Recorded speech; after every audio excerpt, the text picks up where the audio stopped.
Okay, everybody. Hello.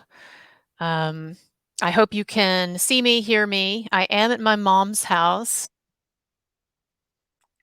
Oops, just a second. I am at my mom's house, and so that's the decor behind me.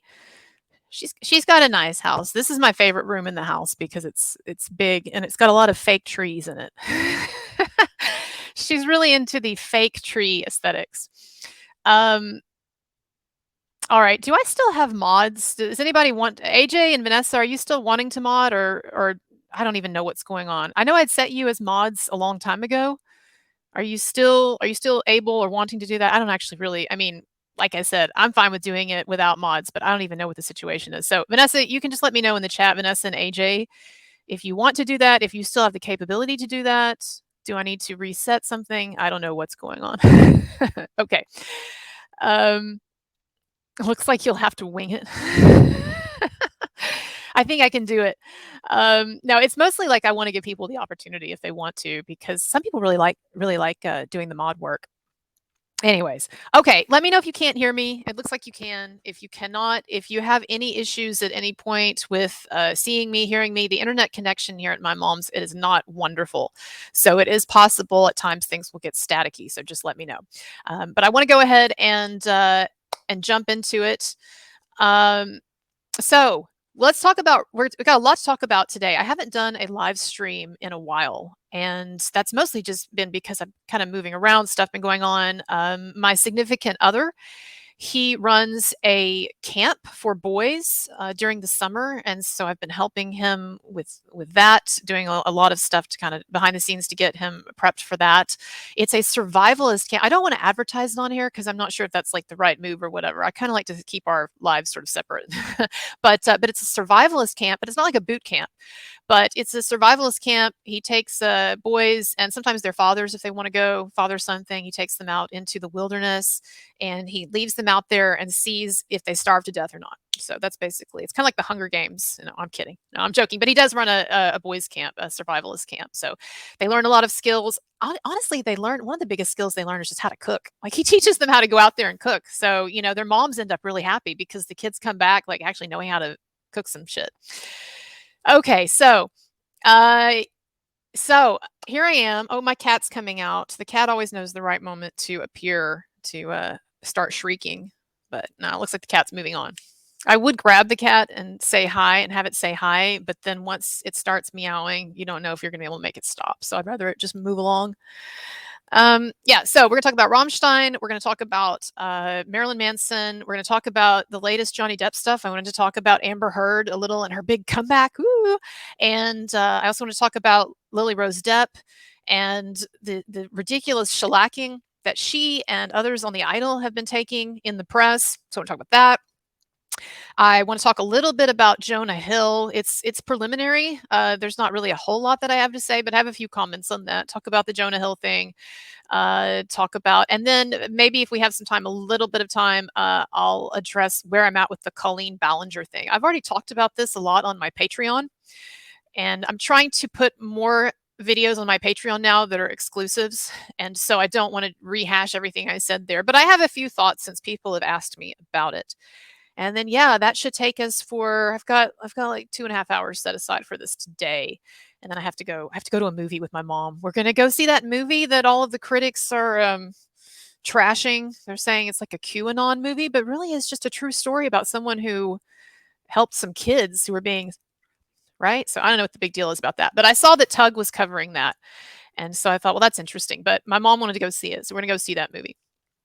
Anyways, so let's start with Rammstein, and I want to start with that because our Europeans who are joining us, they might need to go to bed soon. Seriously, it's like what 9 o'clock over in Germany, for example. So I want to talk about Rammstein first and some of the developments with that and where I'm at with that, and then we'll move on and talk about Manson. And I will try to come back and check the chat at different times. Oh, thanks. Okay, I see Vanessa. You're on it. Thank you. Appreciate that. Um, And of course, all of my links, all my information are below. PayPal, Patreon links, all of that stuff. If you want to leave a super chat, very much appreciated. Or if you want to send a tip through PayPal and you want to send a message with it, I'll read your message on the air, whatever. All right, so Rammstein, I put out a video. Oh, and by the way, wow, this lighting really makes me look tan. I actually look like I've gotten sun, which is which is not the case. I like how it makes my gray hair look blonde too, although somewhat greasy, but blonde. I'll take greasy blonde over gray. But anyway, no, it makes me look tan, this natural light. That's why I'm sitting here kind of awkwardly. And if you wonder, why is the furniture covered, right? It's because there are cats roaming around. So when I come to visit, I bring at least a couple of cats, and my mom knows just to cover up all the furniture. Okay, so yes, AJ, I see that. I am so excited. I think that Oppenheimer, I don't want to get off on this tangent 'cause I want to talk about Rammstein, but I think Oppenheimer might seriously end up being one of the best movies I've ever seen. And I'm just basing that off the trailer and off of it being a Christopher Nolan film. But it sure does look really, really good. And I hear that test screenings have gone just amazingly well. So, what I love about a movie like that is it's not the same old, frankly, juvenile BS that we're used to with superhero movies and those Avatar movies. I'm sorry, I'm going to offend like half of you right there, but I just hate all of those movies. And people tell me, oh, well, you need to see the Avengers part 10 or whatever. I'm like, no, once I've seen one superhero movie, I swear to God, I've seen them all. I've seen them all. People told me, oh, Wonder Woman is so great. Even if you don't like superhero movies, you're going to love it. I went to see Wonder Woman. I thought it was crap. I'm sorry. I thought it was crap. I thought it was like, okay, it's kind of amusing. There's some funny jokes in there. And then it ends with this masturbatory CGI, extravaganza that they always end with. And it's just the same old plot. It's the same plot recycled. So I bring that up is to say that really one of the few superhero movies or series of superhero movies that I like are the Christopher Nolan Batman films. I saw the latest Batman, Robert Pattinson. It was okay. It was really long. It felt really long, which I don't think there's a reason for a movie to be that long unless it is a movie like Oppenheimer. Okay, you want to give me a historical epic or something? You want to give me a dramatic movie that needs 3 hours or 2.5 hours or whatever to really work itself out? Great. I don't need some long superhero movie, though. I don't. Okay. Anyways, so Rammstein. Yes, there was some good news, and there's a little bit of a lack of clarity on what exactly the news is, and I talked about this in my last video, and I'll try to shed a little more light on that.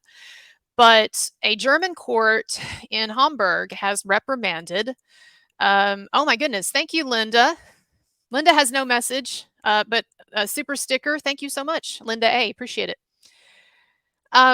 A German court has reprimanded Der Spiegel, which Der Spiegel is probably the best known German news publication in the world. I mean, it is.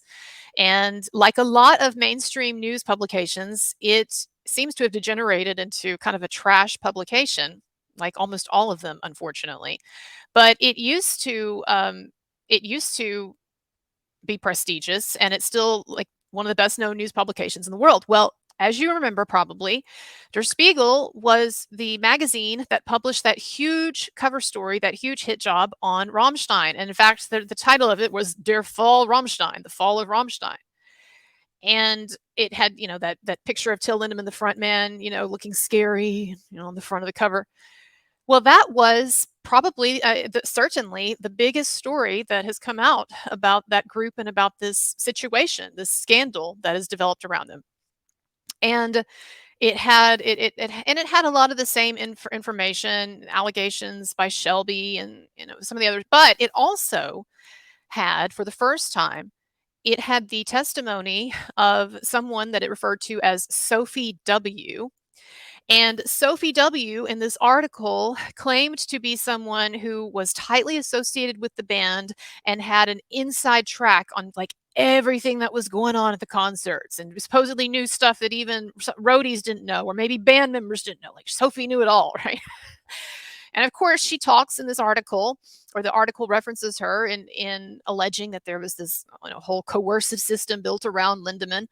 And there were a number of other allegations that were made. For instance, Sophie W. claims that Alyona Makiva, the woman who until recently worked for Till Lindemann, helping to organize these Row Zero parties and recruiting women for these Row Zero parties.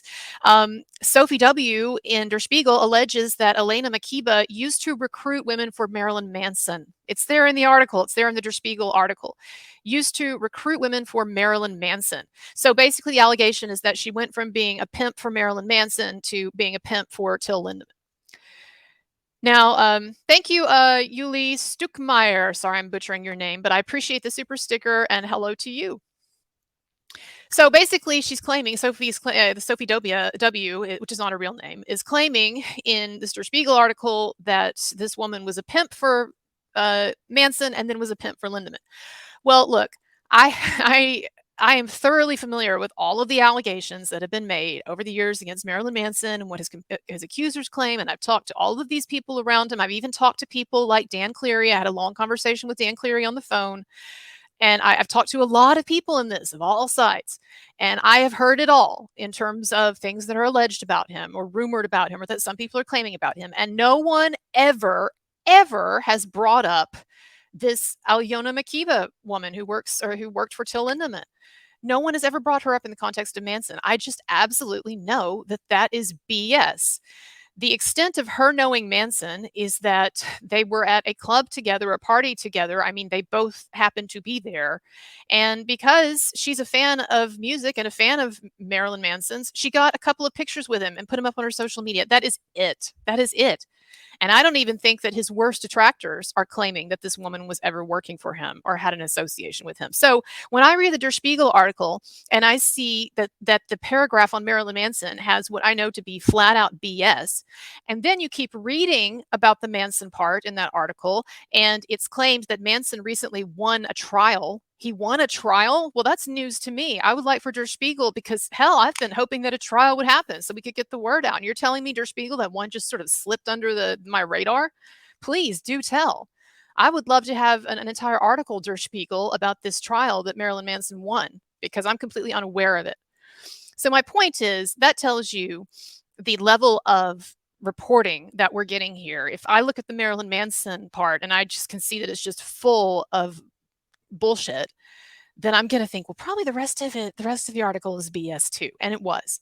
So where this ties into the court thing recently, the court decision, is that Rammstein and their lawyers went to court contesting the validity of this Der Spiegel article on multiple counts, but focusing primarily on Sophie W.'s story.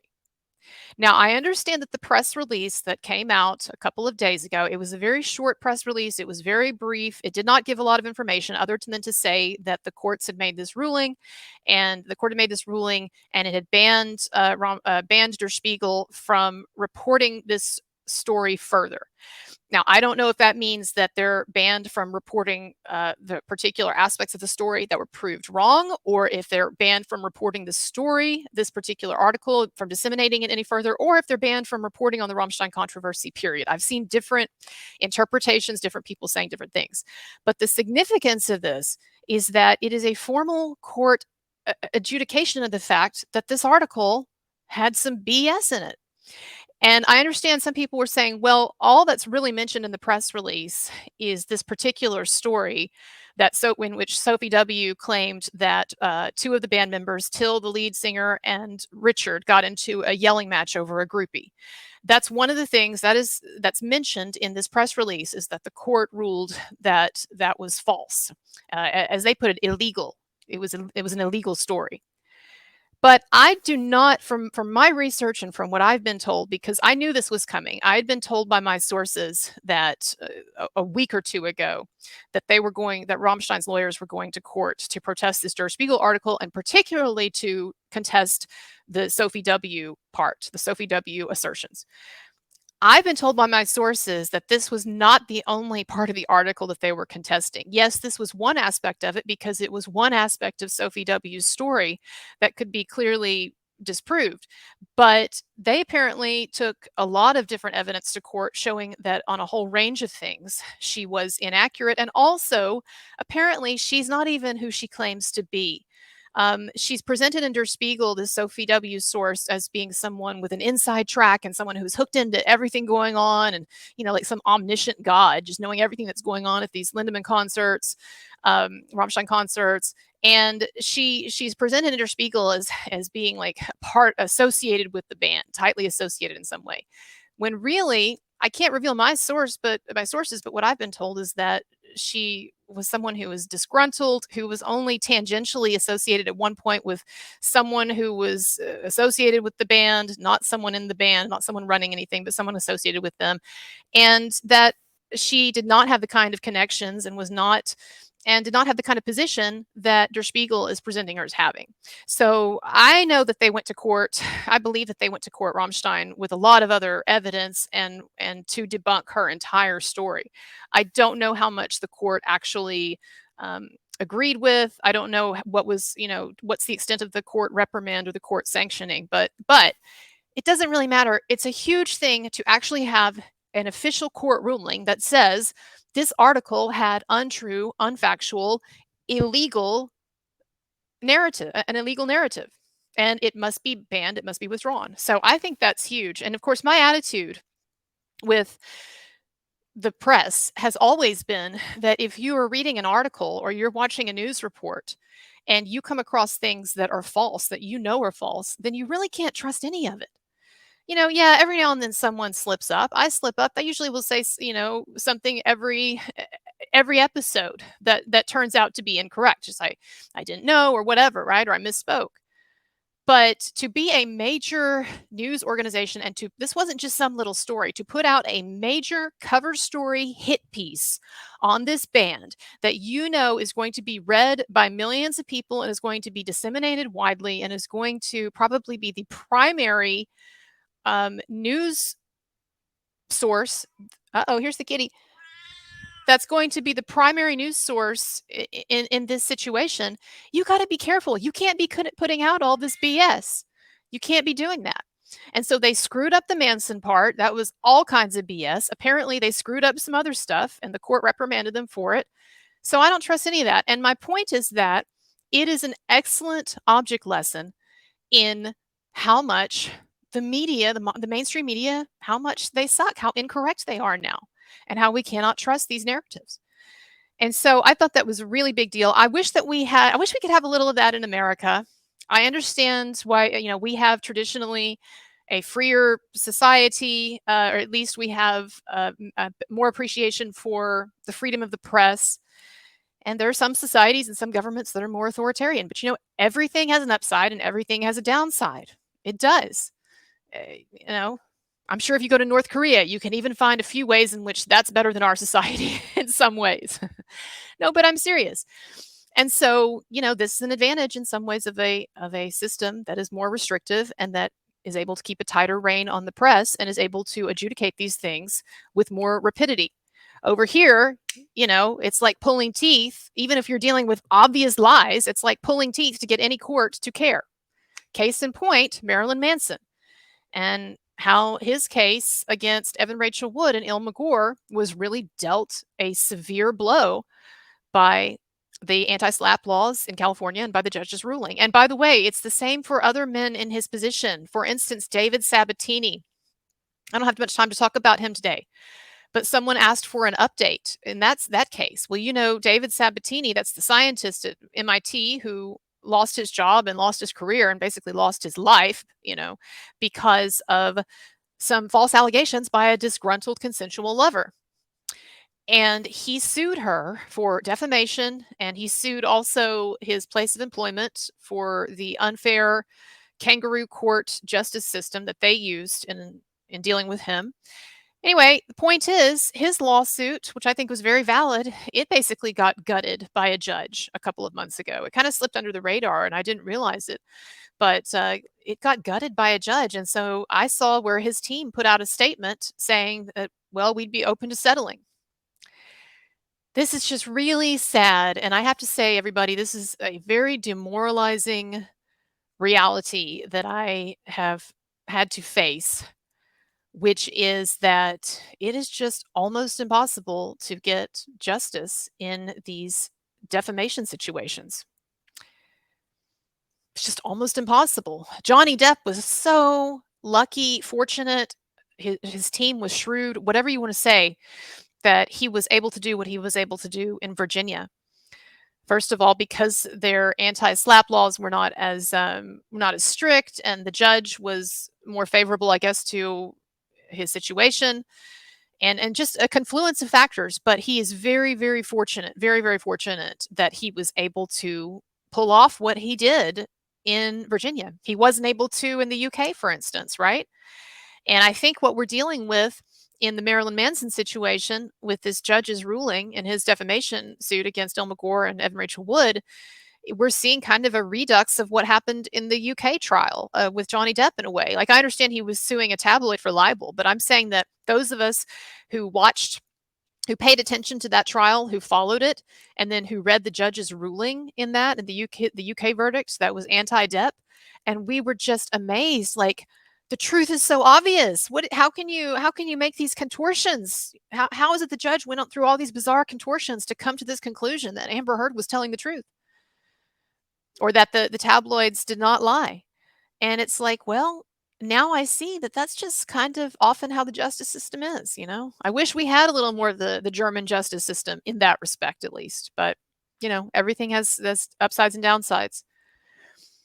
So anyway, it was really good for Rammstein. It was really good, no matter what the details turn out to be on that. And of course, you're not going to see probably any mainstream media source reporting that Der Spiegel got spanked over their coverage, because that doesn't fit in with the narrative, right? They'll take this loopy, idiotic Shelby who's been completely discredited, and who all you have to do is watch her for like 30 seconds to realize that she's nuts or that she's a liar. They'll take her word for it, and they will spread it all over the place. And you have Foreign Policy magazine talking about maybe even they were using knockout drugs. You know, maybe. Her story, someone like that with absolutely no credibility, it's going to get promoted all over the place. But you have a court handing down a verdict in Rammstein's favor. I bet it's not going to get reported. But I think it's a big thing. And no matter what the situation is, really, I think it's a big thing. So that's and so where do I think we are with the Rammstein situation? I think that they're gonna, I'm like holding my breath, but I think they're gonna come through this. They're continuing to tour. I know that their Row Zero parties and their after parties and their pre-parties got shut down, so I know that they're not having those.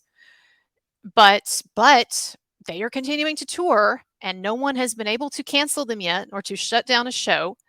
Now, I understand that there are some very radical protesters and activists who have been calling for major protests and even sabotage and vandalism at the Rammstein shows in Berlin.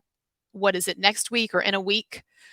I guess next weekend, right? So next weekend they're coming back to Germany, and they're doing like 3 big shows in Berlin.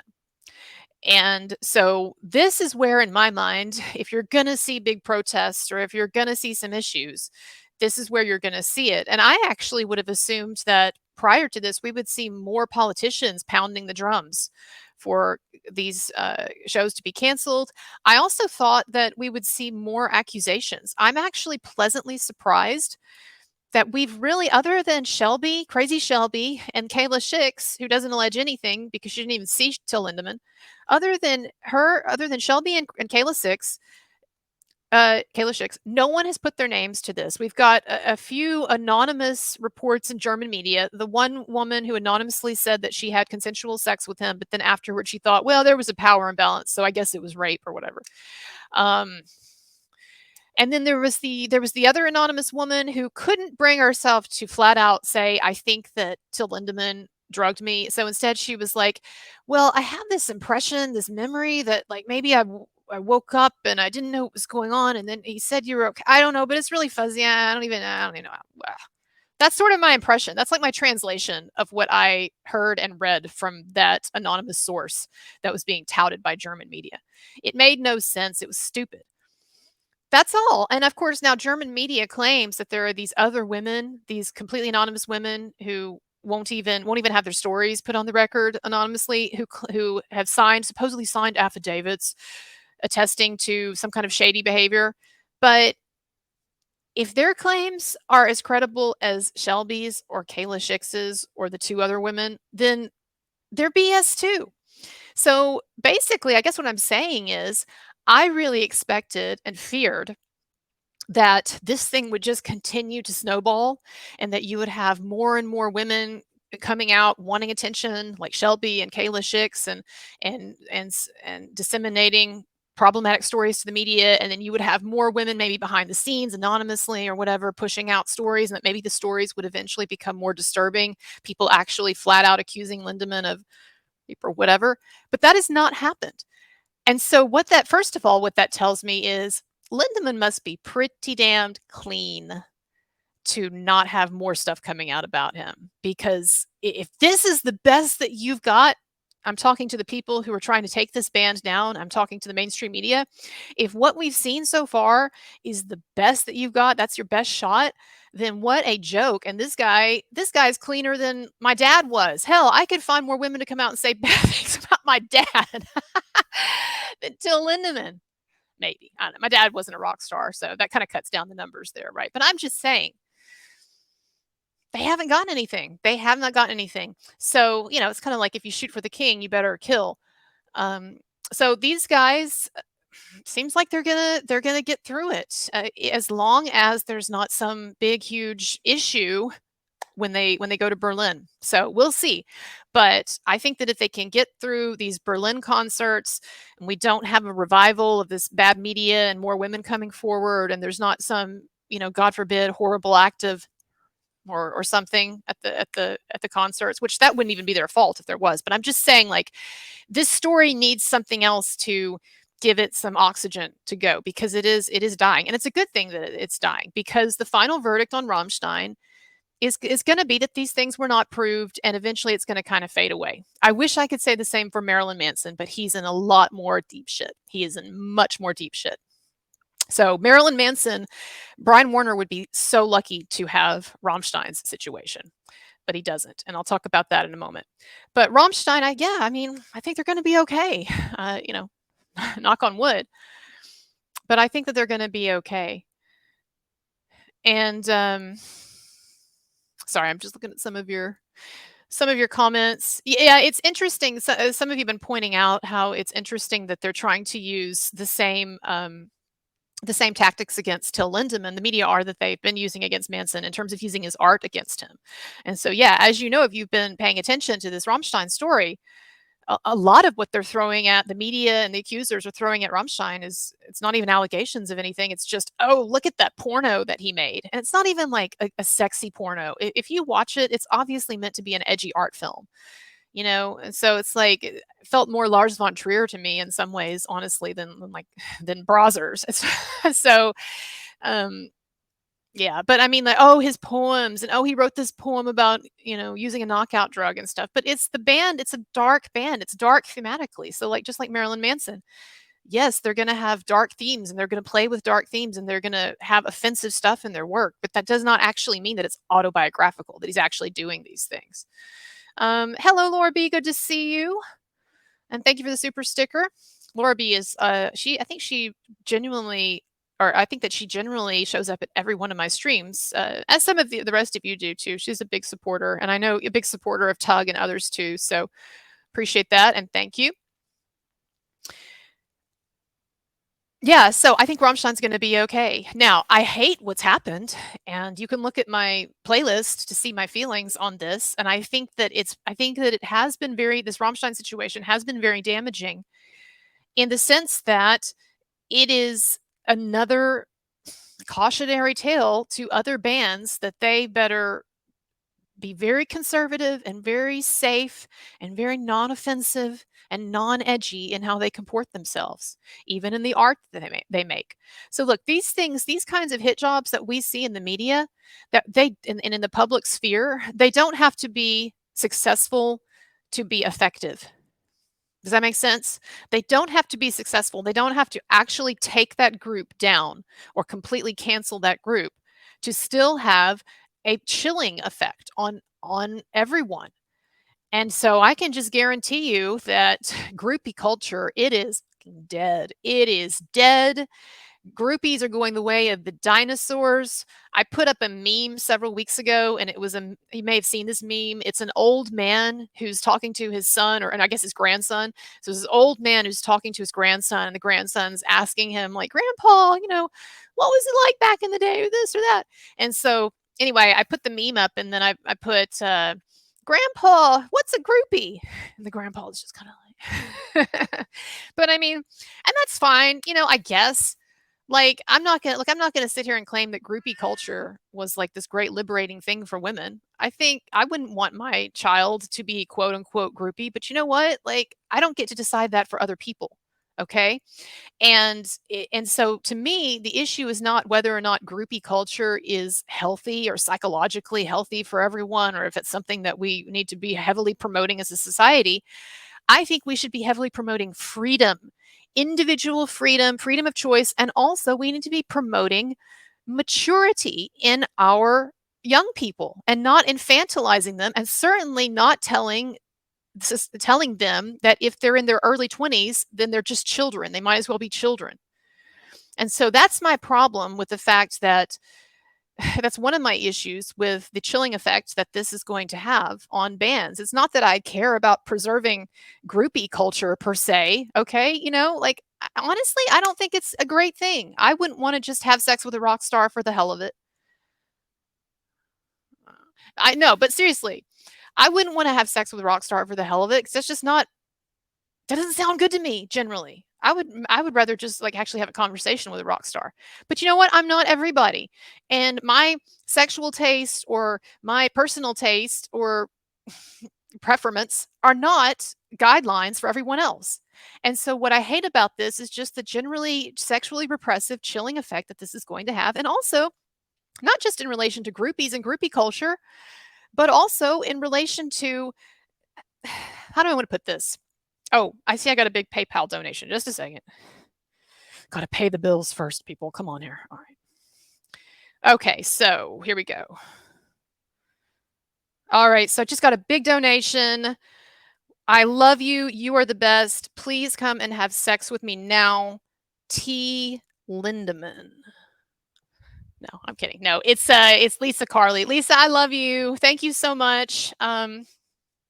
One of my like top 3 top 3 supporters. And yeah, let's talk after this, Lisa. Got a lot to talk about with you. Okay, so but anyway, I also don't like the fact that we need everyone. Society has to have transgressive zones. It has to have zones of transgression and transgressive behavior. Okay. I'm not saying that everything in society, that every institution or every group of people, it needs to be a sexual free for all, or it needs to be wild and crazy, or whatever. But I'm saying that a healthy society needs places and certain occasions when people feel that they can kind of let loose, when they can engage in a kind of a carnivalesque, sort of Dionysian inversion of traditional social structures and expectations. Let me put it a different way. We need a little rock star culture in society in certain places. When people go to a rock concert, or when people idolize rock stars, one of the things that they are idolizing, one of the things that they are going to that concert for, and one of the things people are going to concert after parties for, is to feel like this is one place where I don't have to be all buttoned up, and I don't have to do everything, with this sense of like hyper anxiety about, am I offending someone? Am I saying something I shouldn't say? Am I looking that girl in a sexual way? Like, we need places where we can kind of let loose, and where we can feel that the normal tight bonds of society are sort of loosened in terms of like societal strictures and codes and propriety. And so it has been understood since Elvis Presley, if not before then, since Elvis Presley, that one of the defining features of rock music and the rock music genre and rock concerts and all of that was a kind of zone where it was okay to be transgressive. No, not where it's okay to rape people, but where it's okay to be wild, to be sexual or whatever. And or be slammed around in the mosh pit or whatever you want to do, right? And so it is sad to me to see this kind of moral sexual panic taking hold now, and this sort of hyper, almost bureaucratic micromanaging of everyone's behavior and this infantilization of grown people. It is sad for me to see that now getting into these transgressive zones. It's you can't even let loose at a rock concert now, you know? So that now it is seen as wrong and predatory for for a person to get some women together to meet a rock star, to hang out with him and to wear their skimpy clothes. And yes, maybe he might like one of them or more of them and ask them back to his hotel and they have consensual sex. That is now seen as deviant behavior. And I think that that's unfortunate, but I also think that it's particularly unfortunate in a rock environment because this is one of the few places where society can be a little more carnivalesque or a little more Dionysian or whatever term you want to use. And now you're going to have like the same sort of strict. It'll be like going to the office. I guess that's what I'm saying. A rock concert, a rock show after party. It should not feel like you're going to a corporate job and you have to watch what you say and do. And that's where we're going with all of this. So that's unfortunate. And that's one of the issues. I don't want to talk about this until toward the end, but that's actually one of my concerns, even about the Colleen Ballinger situation. And it's not that I think it's okay, everything that she did. It's that she strikes me as this really edgy comedian, and it's obvious. You just look at the woman, she's kind of like repulsive and sort of, I don't mean like she's not pretty, but like I don't want to turn her face. And I'm seeing these videos, where she's like got her legs spread, all this stuff. I do have underwear on, no worries. All of this stuff, and it's like I can look at that woman for 5-10 seconds and I can tell you she's in the transgressive zone. And so to me, it's kind of like, are we really expecting this transgressive comedian to behave the way a camp counselor would or should, the way a teacher should, the way a therapist should, the way people who are in places of authority or mentorship for teens should behave? To me, it's obvious if we're talking about some crazy edgy comedian that looks like she does and that does the skits that she does, it's obvious that we're talking about someone who's already in the transgressive zone. Is she really hurt? Is she really damaging these people? Like Adam McIntyre. I'm sorry, but he seems like he's got a lot of problems completely unrelated to Colleen Ballinger. I would imagine that his parents have screwed him up more than Colleen Ballinger ever did. Why don't we actually worry about like the real problems in society and not what this woman is doing? But I'll save that for later. I'm not condoning everything she did. I'm just saying, like, I just hate all these witch hunt mobs. And I hate how it's like people just move from one to the other and they get all worked up and they get all excited and they're like, ah, stone her, stone her.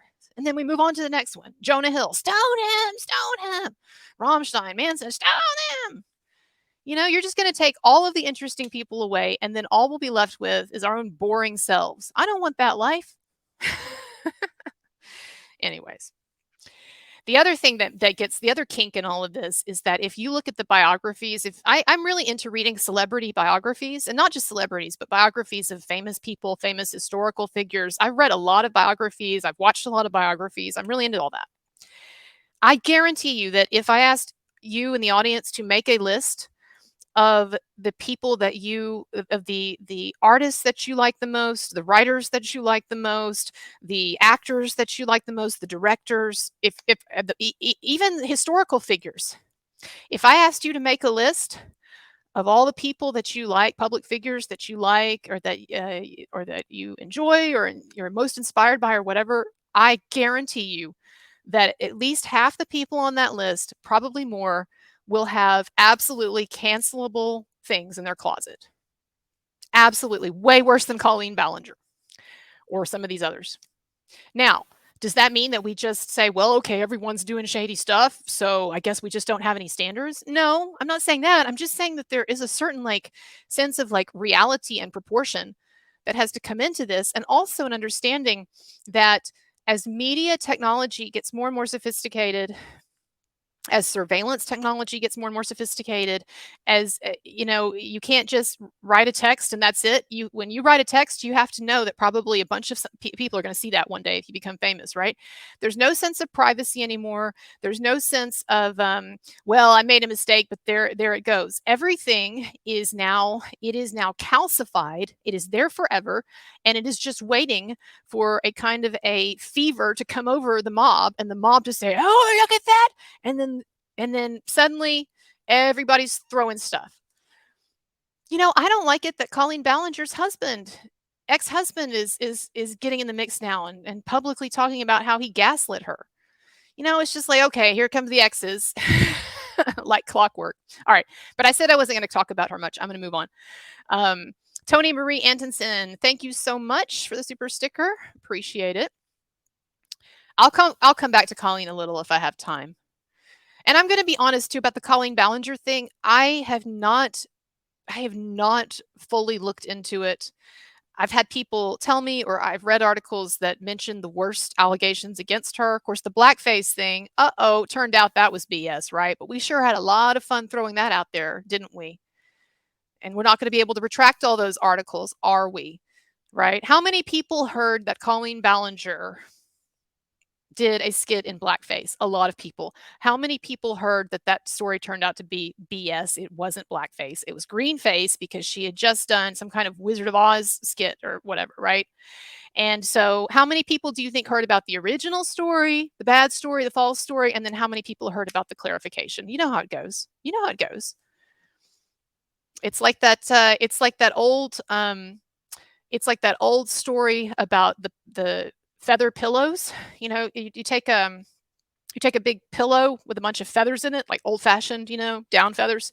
You take a big pillow and you go to the roof of a tall building and you cut that pillow open and you throw it out, and what's going to happen? The feathers are going to go everywhere.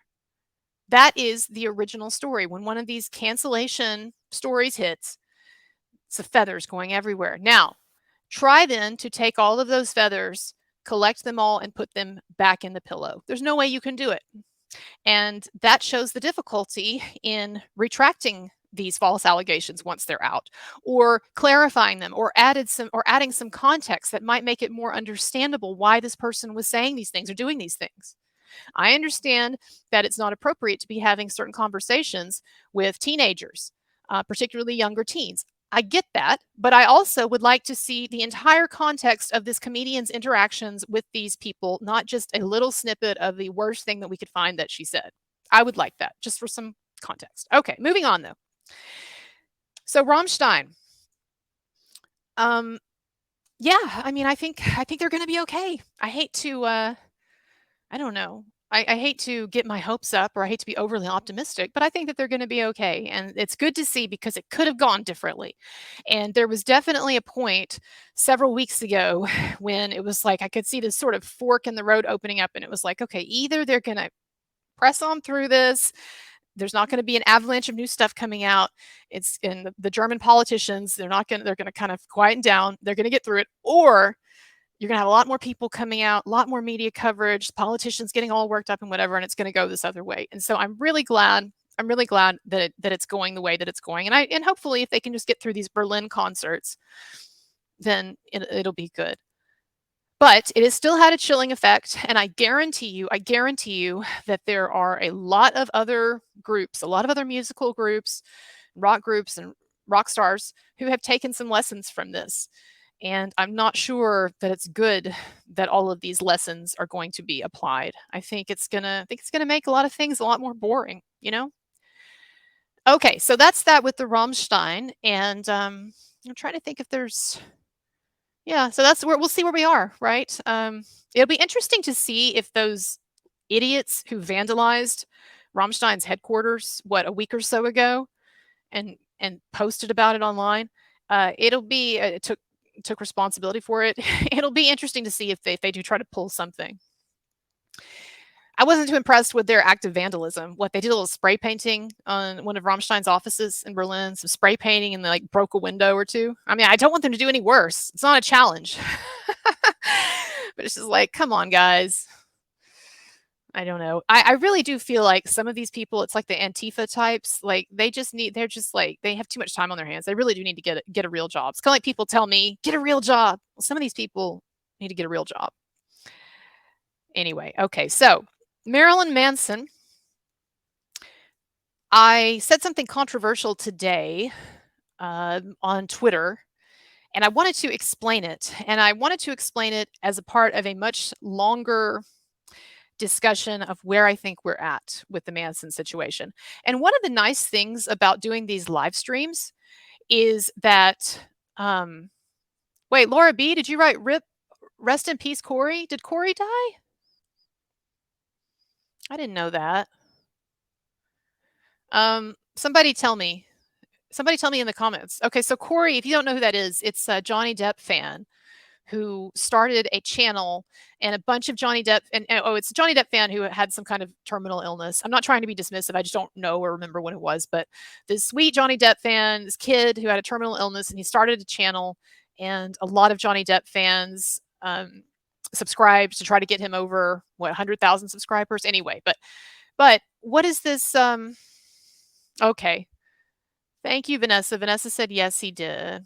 All right. Well, that's sad. I wish that I had something to say. You know, I don't want to say something cheesy just for the sake of it, but he seemed like a sweet kid, and I'm so glad that we Johnny Depp supporters were able to at least make his final months special, more interesting, or whatever. So anyway, okay. Sorry to hear that. Yeah. So I want to talk about where I think we're at with this Marilyn Manson situation. So let me explain the controversy. And it's not like a huge controversy. It's not like people getting pissed off at me or whatever. But I did say something that could be some people might not like, and I wanted to explain it. A couple of days ago, Valley Eyewear, I can't remember the name now. I'm sorry, but there was an eyewear company, sort of a fancy sunglasses company, and they posted that they had just gotten a text from Marilyn Manson, and that he thanked them for the new sunglasses that they had sent him. And also he indicated that he was working on an album with Tyler Bates. And so this eyewear company posts this somewhere. I don't know if it was on Twitter, or it was on Instagram, or whatever. And so there was a big reaction by Manson fans online, because, well, a lot of Manson fans are excited to hear that he's working on a new album, although we kind of already knew that because he had posted, a couple of months ago, saying that he was working on new music, had new stuff for us. But a lot of Manson fans are excited to hear that he's working on a new album, and also that he's working with Tyler Bates, who apparently, look, I've been honest with y'all from the beginning, not a huge Manson music fan. I know the early stuff. I think it's great.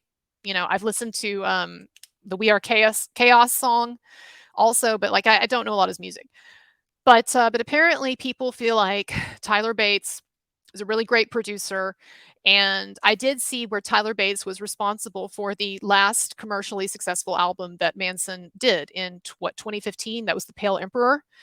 And when I say the last commercially successful album, look, I'll talk about this in a minute, but I've looked at tell me what I'm missing, but I've looked at the performance of his albums over the years, and it just doesn't seem like they sell a lot. I'm not trying to be a downer. I'm actually going somewhere with that. Okay. And this is the normal trajectory for a lot of artists. Okay. Not everybody can be selling 1 million copies of an album, or hundreds of thousands of copies of every album they do. Like the normal trajectory for a recording artist is, unless they're Taylor Swift, or Rammstein. Actually, I saw a Rammstein even a couple of years ago in 2020 or whatever, when they released, or was it 2020 maybe, when they released their last big album, and it sold a lot. So yeah, there are some bands that are still, and some acts that are going really, really strong with their sales. But in general, the normal trajectory for artists, even really, really great artists, even really, really popular artists, is that they have, 1, 2, 3 albums or whatever. They're really, really successful, really sell well, and then there's a drop off. And so that's all I'm saying. But oh, 1 second. Thank you so much for the PayPal tip. Um, just a second. All right, I'm not going to say your last name just because I don't want to. I said Lisa's last name because she doesn't care, but I don't want to out people if they don't want to be outed. So I'll just say your first name. But I appreciate you. Thank you so much, Lutz or Lutz, for that $50 tip. That's great. Wow, thank you. Um, okay, so here's my point. So a lot of Manson fans are really excited to hear that that Tyler Bates is working on this album. Manson's working on an album, and a lot of the anti-Manson accounts seem to be upset about it. And because do you remember? You remember a while back? I think this was what, several months ago, when the judge gutted Manson's defamation lawsuit against Evan and Ilma, or took out some of the best parts of it. Do you remember how one of the biggest anti-Manson accounts, the Manson InfoWars account, do you remember how they posted something to the effect of, Marilyn Manson, he'll never write another song again. He'll never make another album. He'll never do another TV show. He'll never do another tour. So apparently some of these people, like Manson InfoWars, are just really, really upset to hear that Manson is working on a new album. And so, for instance, today, Manson InfoWars posted about how it's so ridiculous that Manson fans are taking solace from this random sunglasses company saying some shit about Manson working on a new album. Isn't that stupid? Well, it wasn't some random sunglasses company, okay? From what I understand, from what some other people have told me, not Manson, not Manson's wife, but what some other people have told me, is that Manson is actually friends with the people who own that sunglasses company, or there's some kind of a relationship there. And so obviously Manson told them this, and they're passing on the message. Whether Manson is deliberately trying to leak this message through this random sunglasses company post, or more likely they had this conversation and he told them what he was up to and they were like, hey, can we post that? And he's like, okay. But like, it's not just some random sunglasses company. Like, I do think that Manson is working on an album, and if they say he's working with Tyler Bates, I don't see why they would say that if it's not true. And so I think it probably is true. And so, but so Manson InfoWars, this anti-Manson account, they were complaining and making fun of Manson fans for being so gullible as to think that this disclosure means anything. And I responded and I said, well, it's not random and I think it's true, but sadly, I'm not really very excited about it. I don't think it means much. I don't think it's going to do much to help him. And I wanted to explain that because then I said on Twitter that I don't really care, or how do I put it? Yeah, well, I don't know if I said this, but I don't really care much if he makes another album right now, or if he's working on an album, or if he comes out with a new album, because I don't think that's going to help him. Now, it might personally help him. Like, look, he's an artist. He is a musician. He needs a creative outlet, just like all of us. He needs something to be doing with his time that's productive. So in that sense, yeah, great, you know? And I think anyone who thought that he wasn't going to be making new music is kind of retarded. And yes, I'm going to keep using that word, but I think that anyone who thought that is kind of stupid or not thinking too deeply, because anybody can make music now. I mean, I can make music and put it out there. And if I were friends with some big producer, then yeah, I could have him over and we can make music. So like this idea that you need a record label now to produce music, I think it's outdated and it's stupid. In fact, some of the biggest artists now, like The Weeknd, got their start releasing music to YouTube, right? Like Weeknd and Billie Eilish and some of these people. Releasing it to YouTube or SoundCloud. I don't know how people do stuff, but anyway, releasing it on their own. So I don't think it's surprising, and I don't think it's surprising that Tyler Bates would work with him. So none of these things I think are surprising. And yes, of course, it's beneficial for Manson in like on a personal level, and maybe to a degree with his career, but I just don't think it's going to be the thing that really saves him. And you know, a couple, and I'm just going to be honest with you all here. You know, I've been accused before of being a cheerleader for Manson and of being like a spin doctor for Manson. And I've had people tell me, no matter what the news is, you always just spin it so it's a good thing for Manson. Well, I don't actually think that that's always true, but maybe we've just never gotten to a point where my opinion has diverged from what Manson is doing. And maybe we're at that point now. which is not to say that I'm going to disown him or I'm going to stop promoting his innocence. I don't care. Even if I thought this whole thing were 100% completely being hopeless, I would still be promoting the fact that this guy is innocent because I think it's just a very interesting story. I think it's very unfair what's happened. I think it's a sign of the times.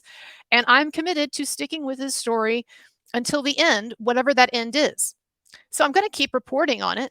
I'll go through periods like I have with the Rammstein, like I did with Johnny Depp, where I move away to things that I think have more going on or more in the news, or I can get some more subscribers or followers, right? But this is something, the Manson thing is something I'm always going to be coming back to, and I'm always going to be updating. I'm always going to be talking about. But I don't really, you know, uh, people think I have some great inside track to in what Manson's doing and his strategy, and that I'm in close contact with him, with Lindsay. It's just not really the case. I mean, it's certainly not the case. I don't ever talk to him. And yes, I'm very bored about the fact that I have interactions, strategic interactions at times with Lindsay about, okay, oh, this is coming up, or what does this mean? I saw this in the news, explain this or whatever, right? But they're very infrequent conversations, and I don't really have a lot of insight into what he's doing right now. And so I say that so that you'll understand sort of where I'm coming from when I say that I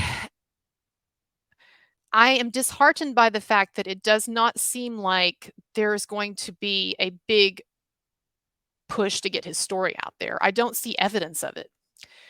I was really excited a couple of months ago when he came out after that unfortunate verdict by the judge who, in the anti-slap ruling, who took out a lot of the best parts of his case against Evan Rachel Wood and Ilma Gore. I was very glad and very happy to see that Manson's response to that was to come out defiantly on Instagram and on Twitter and say, I have new music coming for you. Remember that? And it's still up, right? That picture of him and he's singing or whatever with the microphone. And then the caption was, I've got something new for you, whatever. I was very excited about that because I thought that it was a sign that even in the face of this negative court ruling, that he was going to start coming out publicly.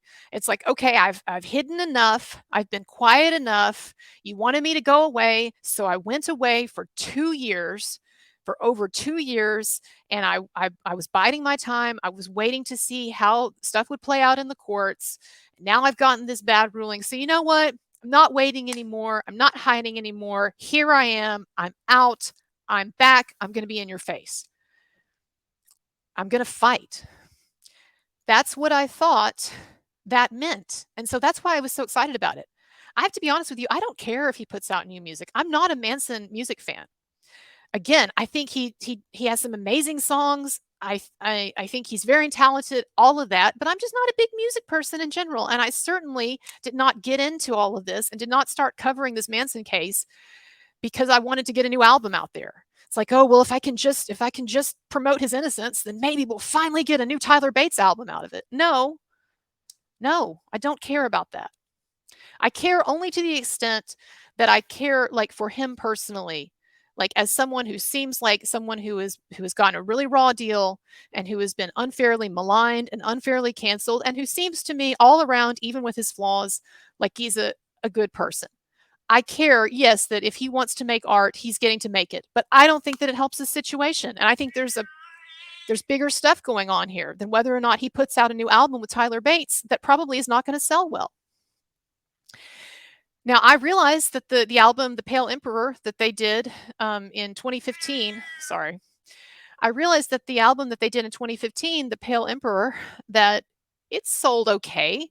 I looked at the last one, and of course, with the last one that he did, unfortunately, that suffered a lot from the negative PR that he was starting to get from Evan Rachel Wood. So that one only sold like what, 50-something thousand copies. That's just not a lot. And again, I'm not trying to trash him and say, oh, he's on the decline or he's on the way out or whatever. I'm just saying that his career seems to have followed, even before this Me Too stuff, it seems to have followed the kind of the general trajectory that a lot of rock star careers follow, where they have their big moment for several years or whatever, or decade or what have you, and then there's just kind of this decline. They keep making music, maybe great music or whatever, but they're not that big star that they used to be, right? And there's nothing wrong with that per se. Like that's how most people, that's how it happens for most people. I mean, Garth Brooks is still touring the world, making a lot of money through tours, but he doesn't have any hits anymore, right? And so it's like, so my issue is not that, how do I want to put this? I guess what I'm saying is this. I don't see how Marilyn Manson, how Brian Warner gets uncanceled, no matter how great the Pale Emperor was, and no matter like how much Marilyn Manson diehard fans might like the music that he's going to put out on the next album or the next release. I don't think it's enough to uncancel him. And I don't think it's enough to bring him back as like a big star, a big cultural force. Marilyn Manson, it is not enough. And maybe he doesn't care about that anymore. Maybe he doesn't want that. Maybe he wants to be like Michael Corleone in The Godfather Part 3, you know, like I've been out there, I've taken the hits. I was in the culture wars. I was a big star, but now I just want to bring in a nice income, and I just want to chill and, you know, in my garden, in my vegetable garden. And then one day, like Michael Corleone, I'll have a heart attack and pass out in the vegetable garden. I don't mean that derogatory way. I actually love that scene and I love that movie. And I love Michael Corleone. I would even perhaps have the Al Pacino baby if he chose me. Even as gross as he looks, I would just be like, I would close my eyes and I'd be like, oh, remember though, it's The Godfather. Anyway, I digress.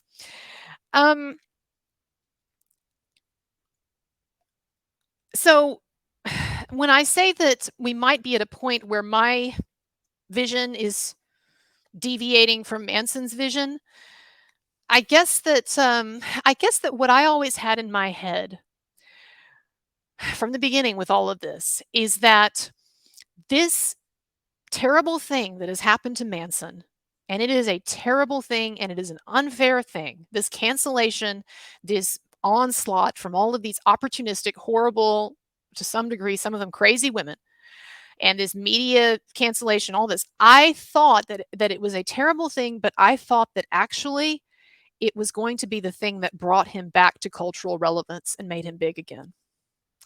Because he was heading for irrelevance before this. I understand he still has the 6 million downloads a month on Spotify and all of that. I get it. But look, even the most diehard Manson fans have to admit that there was a general trajectory that was going into decline and fewer people knowing about him and him not being relevant. I remember actually when that first day that Manson was canceled, when Evan Rachel Wood and all those other women came out with their allegations on Instagram, I remember looking at some of the tweets online, different people tweeting about it. And this was before I really had a strong interest in this. This was like the first day when I was just kind of like, what? And I remember one of the most interesting comments that I saw on Twitter. Someone wrote, "It's great to see Marilyn Manson back in the news again." And I have to say, there was a part of me that kind of agreed with that in a way, because yes, I know this cancellation was horrible and it's been traumatic. And I know he would have very much wished it, maybe in some respects, that it didn't happen. And I know it's put him, I'm sure it's put him in a difficult financial situation, all of that. But it's also an opportunity if it's played the right way. It's an opportunity if he wants to be in the thick of it again, to be in the center of it again, to be what he was initially, which is a cultural lightning rod, but also someone who forces the culture to reckon with itself and to face what it has become and some of the fascist behaviors that it has generated. And yes, I think there, in a very loose sense of the term, I think there is a kind of a fascist impulse in this Me Too stuff. And I don't want to go down that road or whatever, but I'm just saying. Just like he was when he first came on the scene and he was fighting with the Christian right, and he's, there's a Columbine stuff and all of that. It's like, this was his chance. Here he is again. He's in the center of it. He's in the thick of it. This Me Too thing is very much of the moment. It is hip. It is it. It is one of the central cultural touchstones of our modern age. And he was given an opportunity to be at the center of it. But if you're going to take that opportunity, you have to be really, really brave. And maybe even beyond brave, maybe even a little reckless. And I guess I thought that's what he was in the past, and so I guess I expected the same attitude now, but, he's not the same man that he was. He's not some 20-something-year-old whippersnapper anymore, right?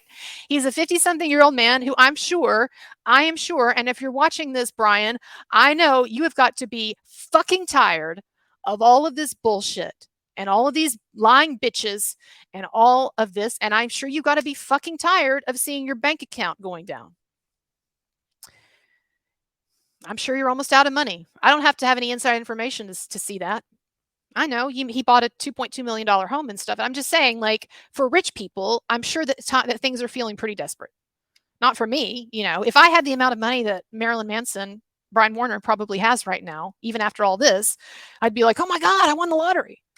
But as everybody knows, as you move up in life and your standard of living increases and your expectations acclimate, then, you're not satisfied with what you used to have before. So I get it. No matter what his financial situation is, I get it. I'm sure it feels awful. And so I would imagine he is faced with this choice of, do I come out and really get in the middle of this shit and start fighting and promoting myself and promoting this injustice that's been done to me, and doing interviews or doing an interview, or and what have you, and taking some of this stuff to trial? He's still got lawsuits from 4 different women. We've got the 2 Jane Doe lawsuits. We've got the Chloe Black, which is supposedly going to trial like in October, but I would imagine that's going to get settled. And then we've got what? We've got the Ashley Walters, which is probably back on deck.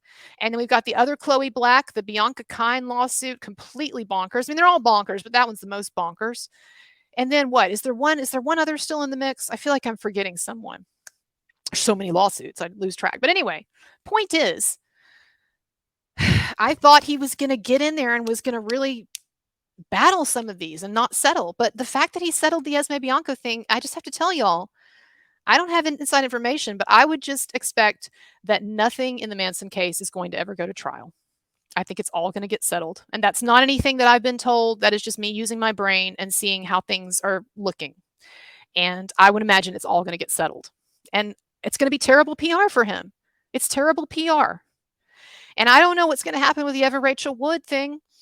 The lawsuit, his defamation lawsuit against Evan Rachel Wood and Ilma Gore, I don't know what's going to happen with that, but the judge did take out a lot of it. And if I had to bet, I would say that doesn't go to trial. Again, no inside information. I'm just saying that if I had to bet my life, I would bet that we don't see any of this go to court. I think it all gets settled or goes away or whatever. And any further settlement for Manson is going to look really bad. It just makes someone look guilty. I don't think he's guilty. I would bet my life that he's not guilty. And I'm going to keep saying he's not guilty. But the more you settle, the guiltier you look. Because most people are not going to think, well, he's fighting on all these fronts. He's running out of money. He probably has no other option if he wants to keep something in his bank account than to settle. But I'm just telling you, it's not going to look good. And I was just so hopeful initially when he came out with that initial push, I'm back, I'm posting on Instagram, I've got new stuff coming for you and whatever. I thought, okay, this is like the first salvo in what is to come, in an offensive that he's going to take against these people. And I guess that I always had it in my mind that eventually there was going to be some big interview. No, not with me. I never had and still do not have like even a 1% hope that he would do an interview with me. I never even asked for it because it wouldn't be the best thing for him. He needs to do something with a bigger person. But I guess that I just assumed that we were going to see a media push.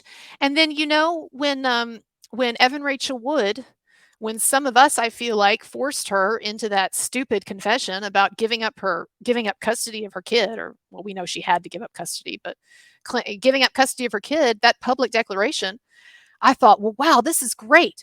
And then you had that story that came out in the Daily Mail, front page story, banner story, where someone close to Manson supposedly said that that this was not true, and he was fighting back, and he was contesting this, and that et cetera, et cetera. Right? There was that really big story in the Daily Mail that was attributed to someone close to him, and I thought, okay, this is it. Here we go. Finally, we've been quiet.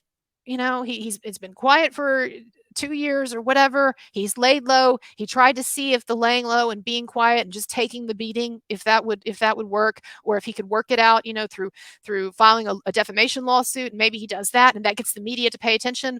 Well, he's tried all those things. It hasn't really worked. So I thought, okay, finally, here we go. And I just can't really explain to you, I guess, all of the reasons for my thinking this now, the conclusion that I've come to, because some of it is just a kind of an intuition. It's just kind of seeing now how things have gone quiet, and there's kind of a lull now, and I see him, dropping these hints about an album or whatever, but I don't see anything. I don't see any follow up. I thought we had that we saw that really big bang, and then now it seems like it's just kind of settling into. And that Chloe Black trial, it's supposed to be coming up in October, but again, I would be very, very surprised if that doesn't get settled, if he doesn't settle.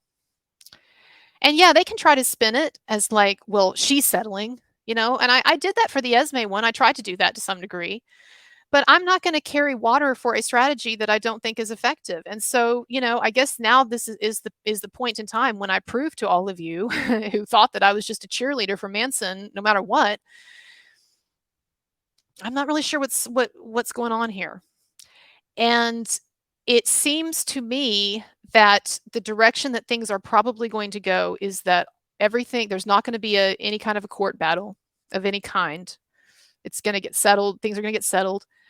And then that he's going to go the route of trying to produce music without ever having to come out and explain himself or take a stand publicly on camera against what has happened to him.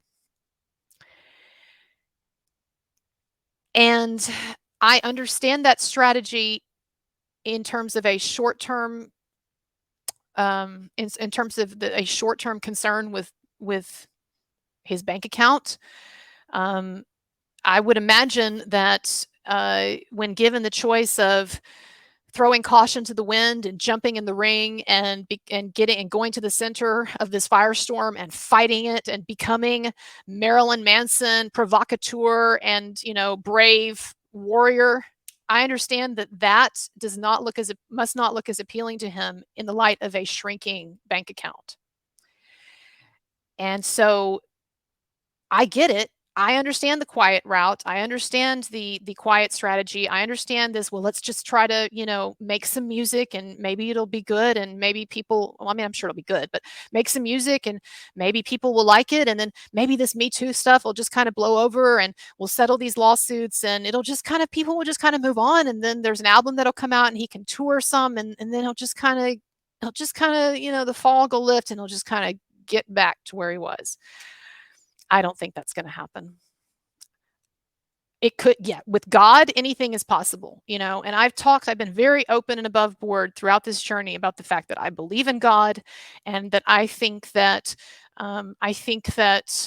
of course, there could be some kind of interceding force here, of justice. Yes, with God, anything's possible. But also, God sometimes expects you to stand up for yourself and to be brave.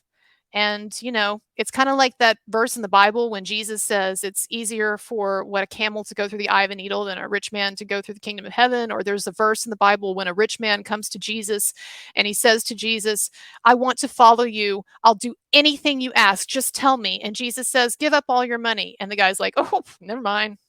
Sorry. My point is not that I think Manson should be okay with losing all of his money necessarily. My point, though, is that sometimes for the greatest victories in life or God or whatever, however you want to put it, it asks us to be really ballsy and really brave and to put everything on the line sometimes. And I just do not, I've thought about it every which way. I do not see, because this is what I think is going to happen, okay? Let's say that Manson puts out an album. I thought he was dropped from all of his record labels, but let's say that someone picks him up again, or let's say that he just releases it himself. I don't know how all that's done, but let's say he does that. Let's say he puts out an album, and let's say that it's as good as The Pale Emperor. Well, The Pale Emperor, it sold some, but it didn't sell great. It was certainly not anywhere near what he did when he was at his height, when he was a really big star. And it's going to take more than that to get him out of this. This guy, Manson, is sunk deep. His reputation is in the fucking toilet. And I'm not trying to like make him feel bad. I'm sorry, Brian. I'm just telling you what I think.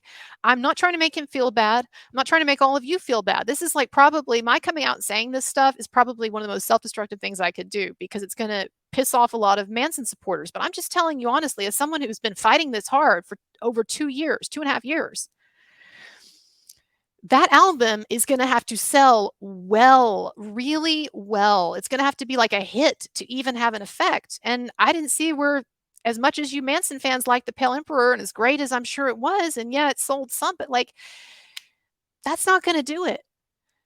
And what you have to keep in mind too, y'all, is that when Manson has produced his other stuff, when he's put his other albums out, yeah, he was taking social criticism at times for things, like Columbine or whatever, but like this is a whole different animal, y'all. He has been accused by multiple women, a number of them in legal, like in lawsuits. And one of them a major star who we know that she's full of shit, but she has a lot of credibility in the general world and she's very pretty and delicate and she acts really well and stuff. Like he has been accused of multiple women, including some like this woman who are seen as very credible, unfortunately, of the worst things a human being can do.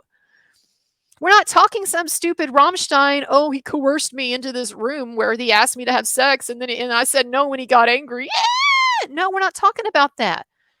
We're not talking about some stupid Jonah Hill thing where maybe he was an overly controlling boyfriend or maybe he wasn't, but whatever.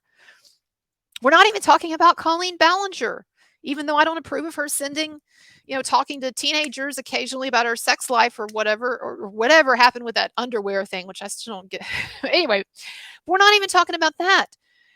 Marilyn Manson has been accused by multiple women, some in a court of law. No, I know not criminal charges, but although those are still open, and we'll talk about that in a minute. But he has been accused by multiple women, some of them seen as being very credible, of shall I remind you, rape, torture, electrocution, wounding them and then cutting them and then electrocuting them in their wounds, forced bondage, harassment, humiliation, poisoning someone with Visine drops, which apparently you really can do. Okay, don't ever put Visine in your mouth. I saw this in one of the accusations against him, and I was like, oh my God, that is so ridiculous. Let me look that up and disprove that right now. And then I looked it up and I'm like, well, you actually can die from getting Visine in your mouth. So don't do that.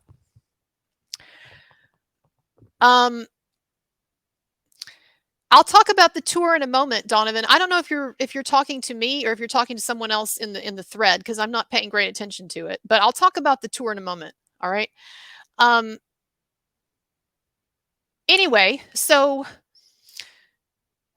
this is so he's accused of these horrible things. And y'all, I understand that there's a small group of us Marilyn Manson supporters online, and we go online, we go on Instagram, we go on Twitter, and we promote the truth. God help us. We try really hard to promote the truth, and we try to buck each other up and say, it's going to be okay and this and that. But we're in an echo chamber. And you have to understand that the majority of Marilyn Manson fans think that he's guilty. They do. From what I can see, it's once you get outside, like the people like us that are activists and that post on this stuff a lot, we're still a small group. When I put out a Marilyn Manson video, I'm lucky if it gets 20,000 views generally, unless I've got just some kind of really earth-shattering news. I'm lucky if it gets 20,000 views. That's just not enough support to take him over the line, to get him out of this hole that he's in. When people are accusing him of forced bondage and rape and electrocution and cutting them and all this stuff. I mean, come on. And most Marilyn Manson fans, you can go look, on the Reddit boards or whatever, but I mean, I've just seen, like, over the last couple of years, so many Marilyn Manson fans online saying, "I used to be a Manson fan, but now I can't anymore," and this or that. Like, the word has just not gotten out. I don't know how else to put it. It's just not gotten out. And God knows I've been trying, and you've been trying. And yeah, we've made somewhat of a difference with some people, but not much. And so this is what I see happening. And you can be mad at me for being a Debbie Downer, but I'm here to tell the truth, and I'm not here to carry water for a strategy that I think is not going to work. And it's not like my saying anything is going to ruin anything for him. Okay. So, like, this is like the one place where we can be truthful. Okay. I'm not going to put out a video saying that Marilyn Manson's strategy is doomed. I'm going to keep saying the same stuff I've always been saying. But here in a live stream, it would be nice to be able to be honest about feeling discouraged about things. And I'm not just putting this out here to be discouraging, but to maybe plead finally one last time for a different perspective on this, because most people are just going to be like, yeah, whatever Manson does is, most of us, people are like, yeah, whatever Manson does is great. I'm not here to do that. What I see happening is, let's say, okay, he releases an album, and it doesn't matter how great it is. I mean, I guess it's hypothetically possible that it could be so great that people just listen to it and they're like tears running down their eyes, and then the word spreads and he's just forgiven of his Me Too sins. Yeah, I guess in some alternate universe, or if God intervenes, it's possible. But it really doesn't matter how great it is, because this is what's going to happen, okay? The album is going to be released, the music is going to be released, and you're going to have a lot of Manson fans, like I said, who think that he's guilty and who aren't part of our core echo chamber of hardcore supporters. And you're going to have a lot of them who don't check it out. It's why would it sell any more than the Pale Emperor sold? And that sold what, like 100,000 or something copies, or whatever. But I'm just saying, why would it be a lot more successful than that? And so you're going to have this come out. There's going to be a lot of people who, because they're still down on Manson, or they have not gotten the truth, they're not going to buy it. And then let me tell you what's going to happen. You're going to have a ton of negative press coverage. Do you think that any of these music magazines or any of these music reviewers are going to give it a positive review? Do you think that? Because I don't see how in hell that's going to happen. These are the reviews it's going to get. Even if it's really good, they're going to say, oh, it's a shame that this rapist, monster, sexual assaulter of multiple women, including beatific angelic Evan Rachel Wood, it's a shame that this guy is still showing his face and putting out music. And yeah, maybe if the music is really good, you might have a handful or less of fair reporters, fair reviewers who will say, well, actually, it is a pretty good album. It's just a shame that it's put out by this monster. That's what's going to happen. And you're going to have a lot of people complaining about it. And I just don't see. I mean, look, it would be one thing if prior to this, if Manson had been just really on and really selling a lot of albums and just really tearing it up. Then I'd say, okay, maybe he can sort of go back to that. But I mean, there was already a decline occurring. And we saw with the last album that he put out, the We Are Chaos album, it got amazing reviews. But because Manson was already starting to get mired in this Me Too BS, Evan Rachel Wood and all of that, like it kind of didn't really sell. I know there was that first weekend or whatever. I mean, God, of course Manson's going to have a good first weekend, but I'm just saying, look at the numbers. Tell me if I'm not understanding. So you're going to have a bunch of trash reviews. You're going to have people, when he puts this album out, you're going to have people rehashing the worst allegations against him as truth again. It's just going to be like a redux of when he got canceled. And then, yes, I understand he can tour, maybe. Although I don't know. We're seeing how after this Rammstein stuff, they're barely able to tour, and they don't have near the serious allegations against them that Manson does. And but they're barely able to. I'm surprised they haven't been canceled. Thank God they haven't. Seems like they're going to get through it. But I'm not so sure that it's going to be an easy thing for Manson to start touring again. And then if he starts touring, I understand, yes, that there's a number of Marilyn Manson fans who would go see him. I'd go see him, yes, but do you think you're going to have a lot, enough to save his reputation? And don't you know that as he's touring, if he's able to tour, that there's going to be a ton of bad press that's going to follow him everywhere he goes? The tour is only going to reinforce the bad notions about him. So this is my point. His releasing music and his touring, it will help his bank account, and I'm not minimizing that, because honestly, at the point that he's at, that may be his only concern. It is very likely, and I'm not getting any inside information or whatever, but it is very likely that Marilyn Manson, that Brian Warner feels like he is drowning financially. And when you're drowning, you don't have the luxury of worrying about the meaning of your life or your lifelong reputation or whether you're going to be a star again. You just want to bring in money. And I imagine that's where things are at. And that's why we're going to see settlements in these cases. Nothing's going to go to court. And that's why, and I think that, we're going to see him try to put out music and try to tour. And I totally get it. And look, it is his life. It is not my life. He needs to absolutely do what he feels is the right thing to do. He doesn't need to do anything I'm telling him to do that I think he should do because I'm saying it. And I'll still defend him. I'll still put out the videos. I will still promote his innocence. And I will keep praying to God, as I literally do almost every day, that God saves him. I don't mean save like, born again. I mean, like, saves him from this shit. But I got to be honest with you, this is how I see it playing out. So yes, it'll help his bank account it'll get some money in. He'll sell some albums. He'll maybe be able to tour. I don't know, but he'll maybe be able to tour, and he'll bring in some money. And so if he's drowning, and if that's his only concern or his primary concern, I get it. But like I said, sometimes life asks us for the biggest prizes, it asks us to have big balls and to make big wagers and to put a lot on the line. And so I would say that Manson needs to think about, does he care more about his short-term financial situation than his larger legacy? Because barring some big PR move where he comes out and starts fighting this, and where he decides he's going to go through the fire instead of trying to walk around it, barring some kind of bold moves, he will never have his reputation back. He will always, when he dies, it will be on his obituary that, yeah, he was a star in the 90s or whatever, and then it came out that he was a rapist and a torturer of multiple women and a monster and a horrible person, and that will be his legacy. Now maybe that doesn't matter. We'll all be dead in 30 years. Well, some of us. Maybe 30, 40. I don't know. I'd like to live longer than 30 years, but we're going to be dead in a number of decades. And so maybe someone's reputation doesn't matter. There is an argument to be made that it doesn't matter what people think of you. It doesn't even matter what's on your obituary. So maybe he doesn't care.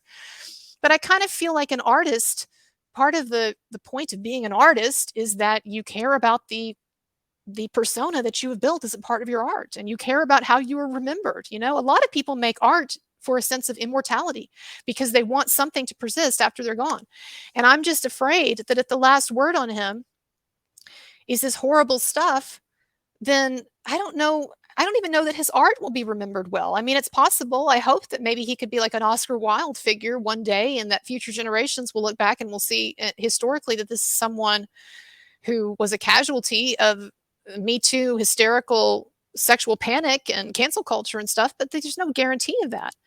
And I would just love to see him rescue his reputation and also step up to the plate in a big way. But you can't. Life is tough, and only Jesus can turn water into wine. And so maybe there's just not a way to square this circle where he's able to bring some money in and salvage his bank account and yet also fight this battle. And so I don't know, but I just don't see any way for him doing this sort of subtle kind of stepping back and being quiet and sort of just focusing on the art and trying to slip in and do a tour without anybody being upset or noticing or shutting it down or whatever. That is not going to bring him back. It's not going to uncancel him. It's not going to make him relevant or big. It's not going to make him Marilyn Manson again, or Marilyn Manson 2.0, which was actually my other hope. I thought that going through this and fighting it and basically taking this as an opportunity that life was handing him to be relevant again, I thought this would be the next phase in his evolution in his career. I thought that he had an amazing third act left in him that was going to grow out of fighting this fight.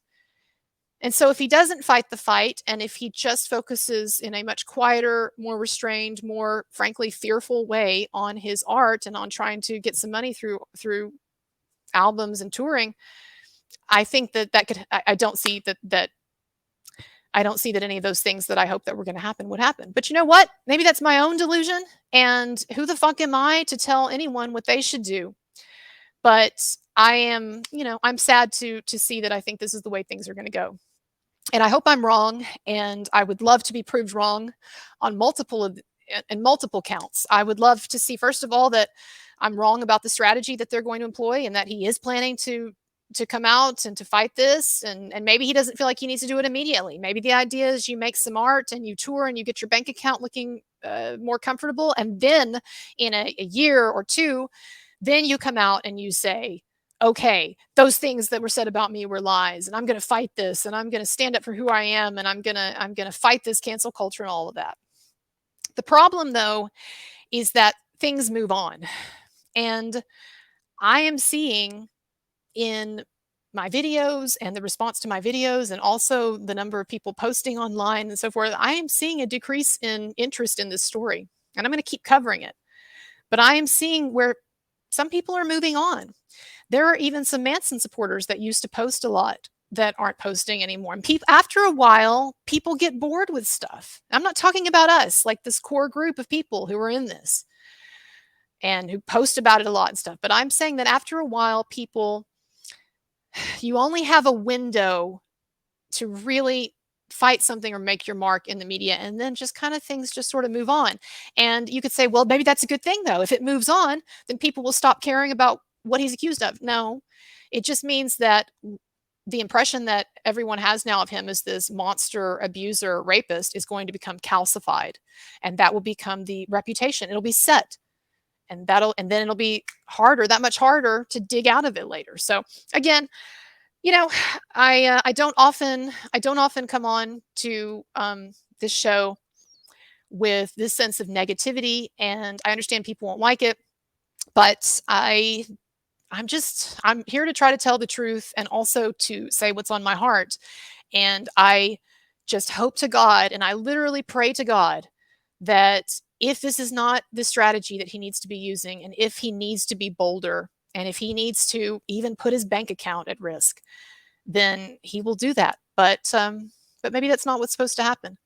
There's a story about Julius Caesar, and it's a very well-known historical his narrative. So, I mean, we don't ever know if anything is absolutely true, right? Like, I didn't live in the time of Julius Caesar, but this is one of the better known and better validated stories about him. So Julius Caesar, he started his political career and basically started his ascent to where he would end up emperor of Rome, basically, or dictator of Rome before he was assassinated. But he started that ascent with an election. He ran for a particular position, and I'm blanking on what it was. I think it was, oh God, I can't remember. You can look it up if you're a Julius Caesar fan or a history buff, Roman history buff. You'll know what I'm talking about. But early on in his career, when he started his ascent, he ran for a particular position. And in order to get this position, Caesar spent all of his money, literally all of his money, bribing people, which I don't endorse, but that's what they did back then. Well, I guess it's what they still do now, right? But but that was just seen as like kind of normal, and that's that's what you had to do in ancient Rome at times. And so he spent all of his money trying to bribe the population, different people in the population, to vote for him. And so he spent all of his money, and he went into major debt. Basically, he cleared out his entire bank account, and he put up basically all of his belongings as well. And so here's the deal. He was either going to win this position that was going to set him up for a life of prominence and victories, and basically what he ended up becoming, which is this great historical figure. Now, we can argue about whether he was actually a good guy or not, right? He had a lot of people killed and did a lot of shitty stuff. But I'm just saying, in terms of like becoming this great figure, right? he had to clear this bar of getting elected to this position. And in order to get elected to this position, he put his entire financial self on the line. And do you know that the day of the election, Caesar said to one of his confidants, he said, "I'm going now, and I will either return a victor or a pauper." A pauper meaning a poor person. And basically, it was his way of saying, "Yep, I am betting it all. I'm putting it all on the line, but I have determined that it is more important to me to go for the big goal, to go for the big, ultimate, high risk, high reward goal than to live a life of relative mediocrity, but to have a lot of money." And so he said, "Goodbye. I return either a victor or a pauper." And I have to admit to you all that I have always had a kind of real respect and admiration for that kind of a personality. And so that may be my own bias, it may be my own blind spot, and it may be that one of my own weaknesses is that I think too big and I hold other people to those kinds of standards. And it may be that what Manson wants for his life and what God wants for his life is a kind of a quieter life, and not to be in this firestorm anymore, and not to have this anxiety of his bank account or whatever.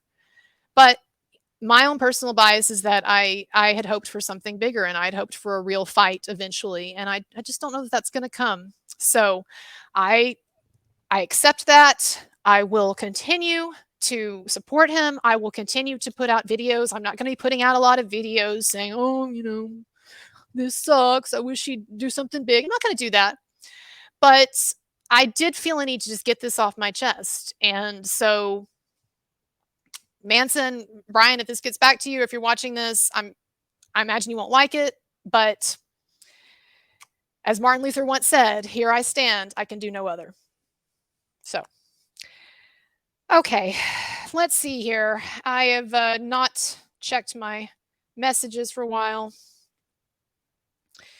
Let's see. Thank you. Thank you, Petra. I appreciate that. Thank you so much for that donation. So, let me see. I'm sure God is tired of the same Christian music praising him and the cross Jesus died on. That's like a non sequitur. No, I like coming into the comments on this thread sometimes, because I'll come in on some random comment. I'll think, what is that about?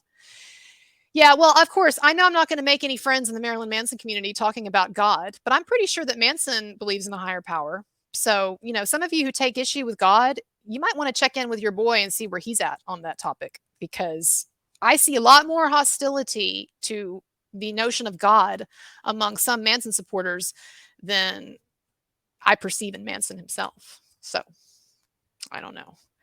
And that might be from some inside information, actually. So, I get a little bit irritated sometimes with the anti-God further. I get it. I don't agree with Christianity. I don't believe that's the absolute truth. I grew up in a Southern Baptist home. I have arguments with my mom all the time in which I basically tell her, that this Bible is a lot of BS, right? I say it in a more subtle way than that. So you're not going to see me, defending the kind of Christianity or the kind of church that a lot of Manson fans dislike. But there is a broader way of viewing God, and it doesn't have to be so antagonistic. All right. Anyway, and Manson would be so lucky for God to save him from this mess.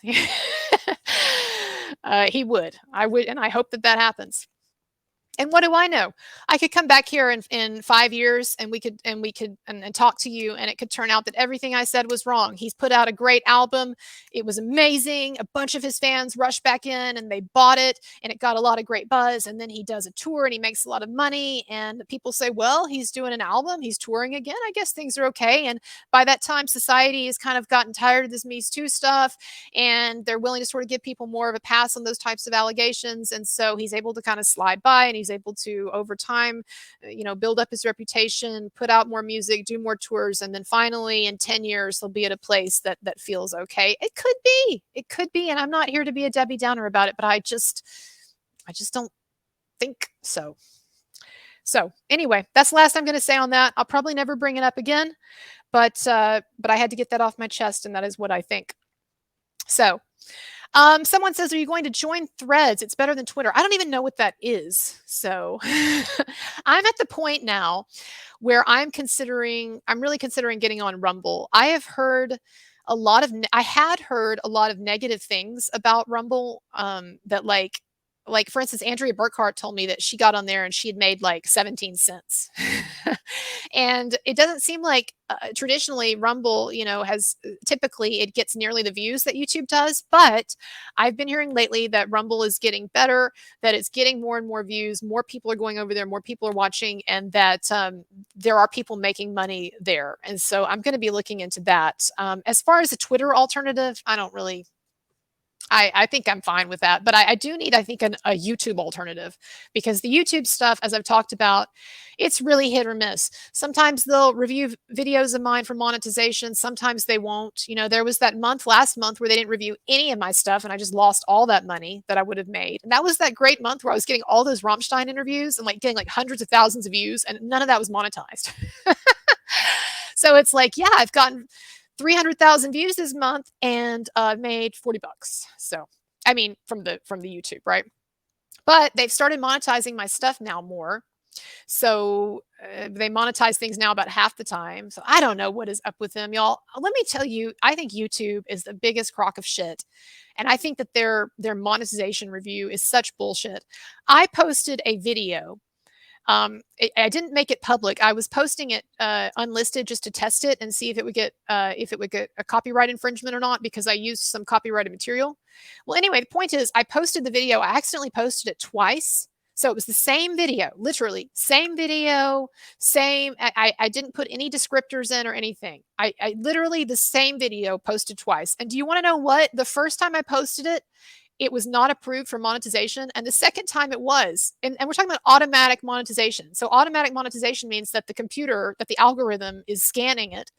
So the algorithm scans it the first time and it's not monetized, but then it scans the second exact same video and it's monetized. Like what is up with them if that's what's going on? I don't know. Who knows? YouTube is such a black box. It is such a black box. So it's so hard to know what's going on.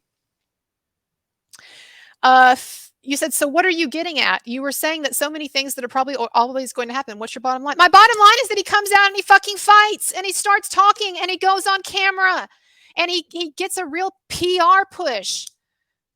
That's what is it that cryptic? Is it that hard for you to understand? I'm sorry, but I'm just like, this is not a good faith comment. This is a whiny comment. I don't know who you are, but you are a whiner. What am I getting at? See, this is the problem. Some people will just don't want to face realities. And I understand maybe your version of reality is different. You can say, well, I'm wrong. But I'm allowed to get on here and say negative things if I believe they are true. And I would think that Marilyn Manson fans who are supposed to be so in tune with reality, we don't need all that Christianity BS. We don't need all of those false hopes or false idols. We're gritty. We can face the truth. We can face how awful life is. Well, face it. I'm telling you that I don't think the current strategy is going to get him where I thought he was wanting to go.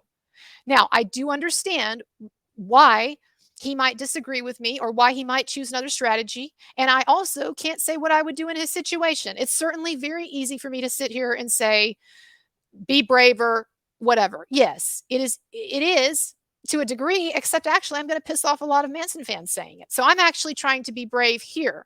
I am risking pissing off some of you, maybe a lot of you, and pissing off Brian Warner by saying what I really think. So I don't understand your comment. I'm telling you flat out what I think. If I were him, I would be doing big interviews. I would be out there all the time on Instagram, Twitter, pushing stuff out.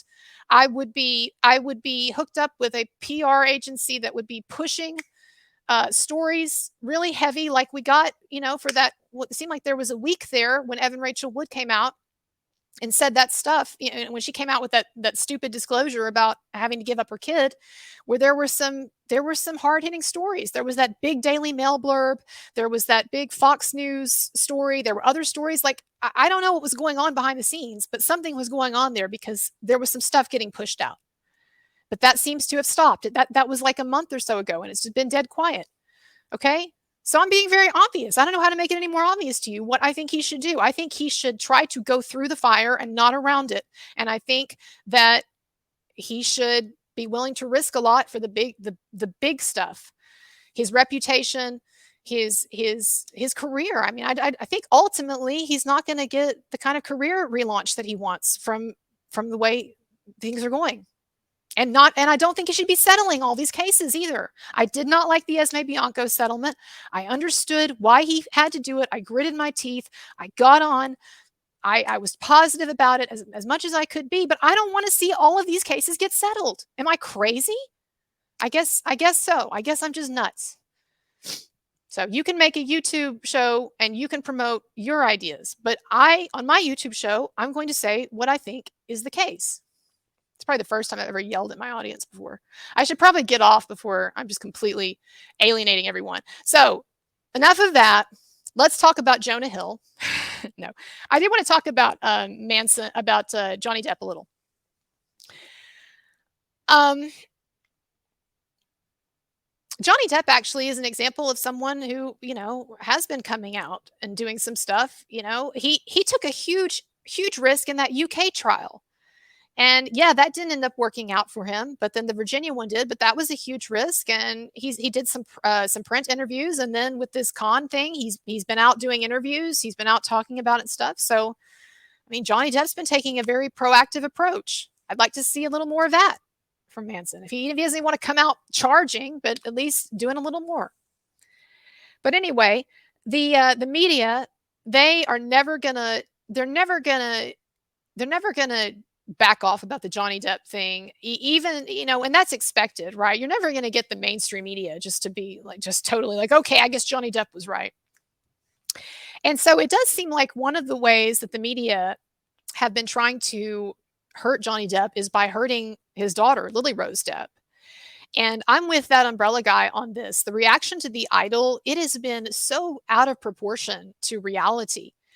I watched all 5 episodes of it, and of course there's stuff in it that's edgy. Of course there's stuff in it that's kinky. Of course there's stuff in it that is controversial or whatever. But I did not see anything in The Idol that was any more controversial than all kinds of other shows that we've seen.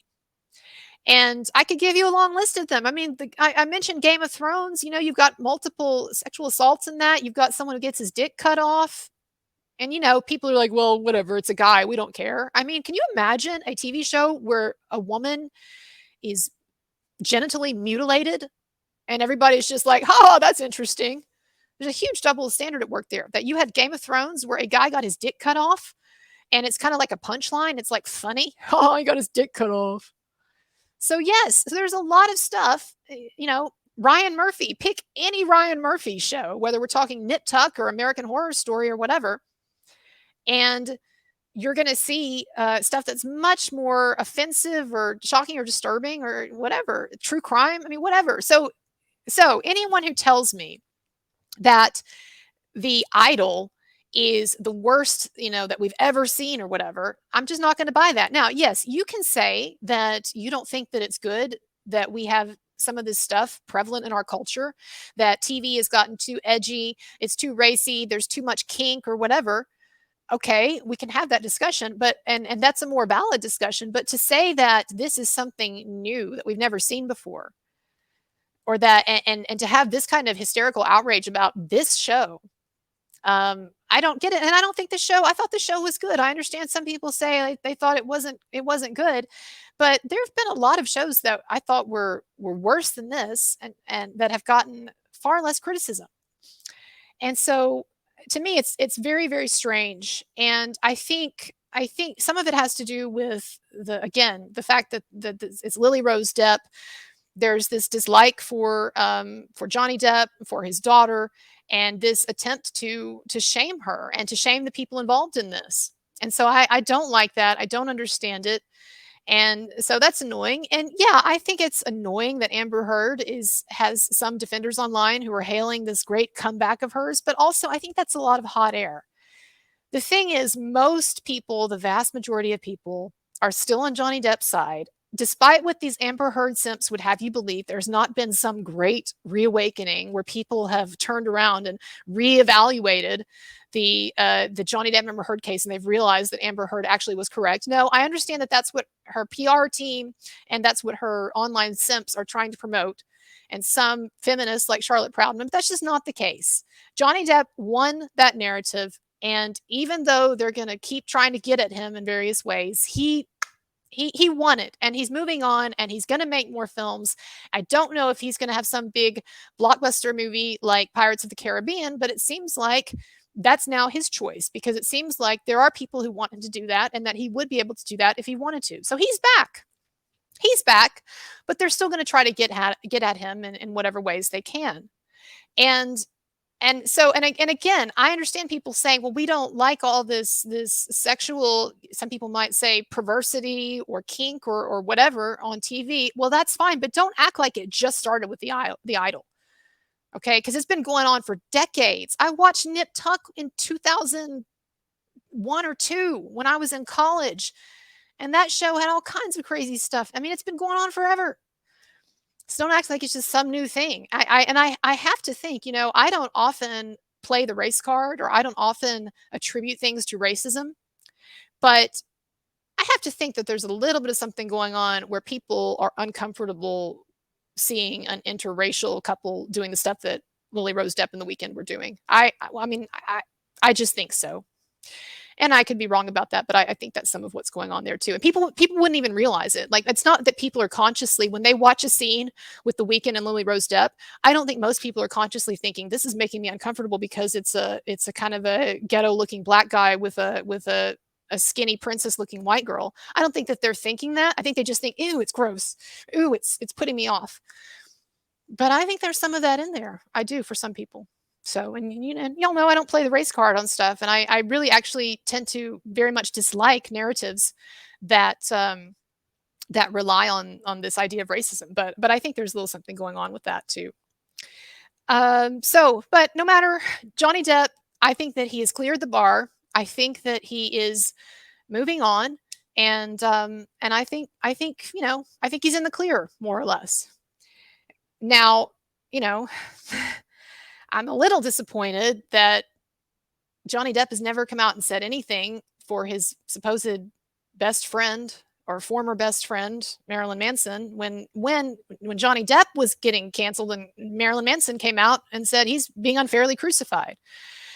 So, it would be nice if Johnny Depp, now that he has safely come through the fire, it would be nice if he would turn around and maybe say a kind word, or give a little nice PR, or something, do something for Marilyn Manson, Brian Warner.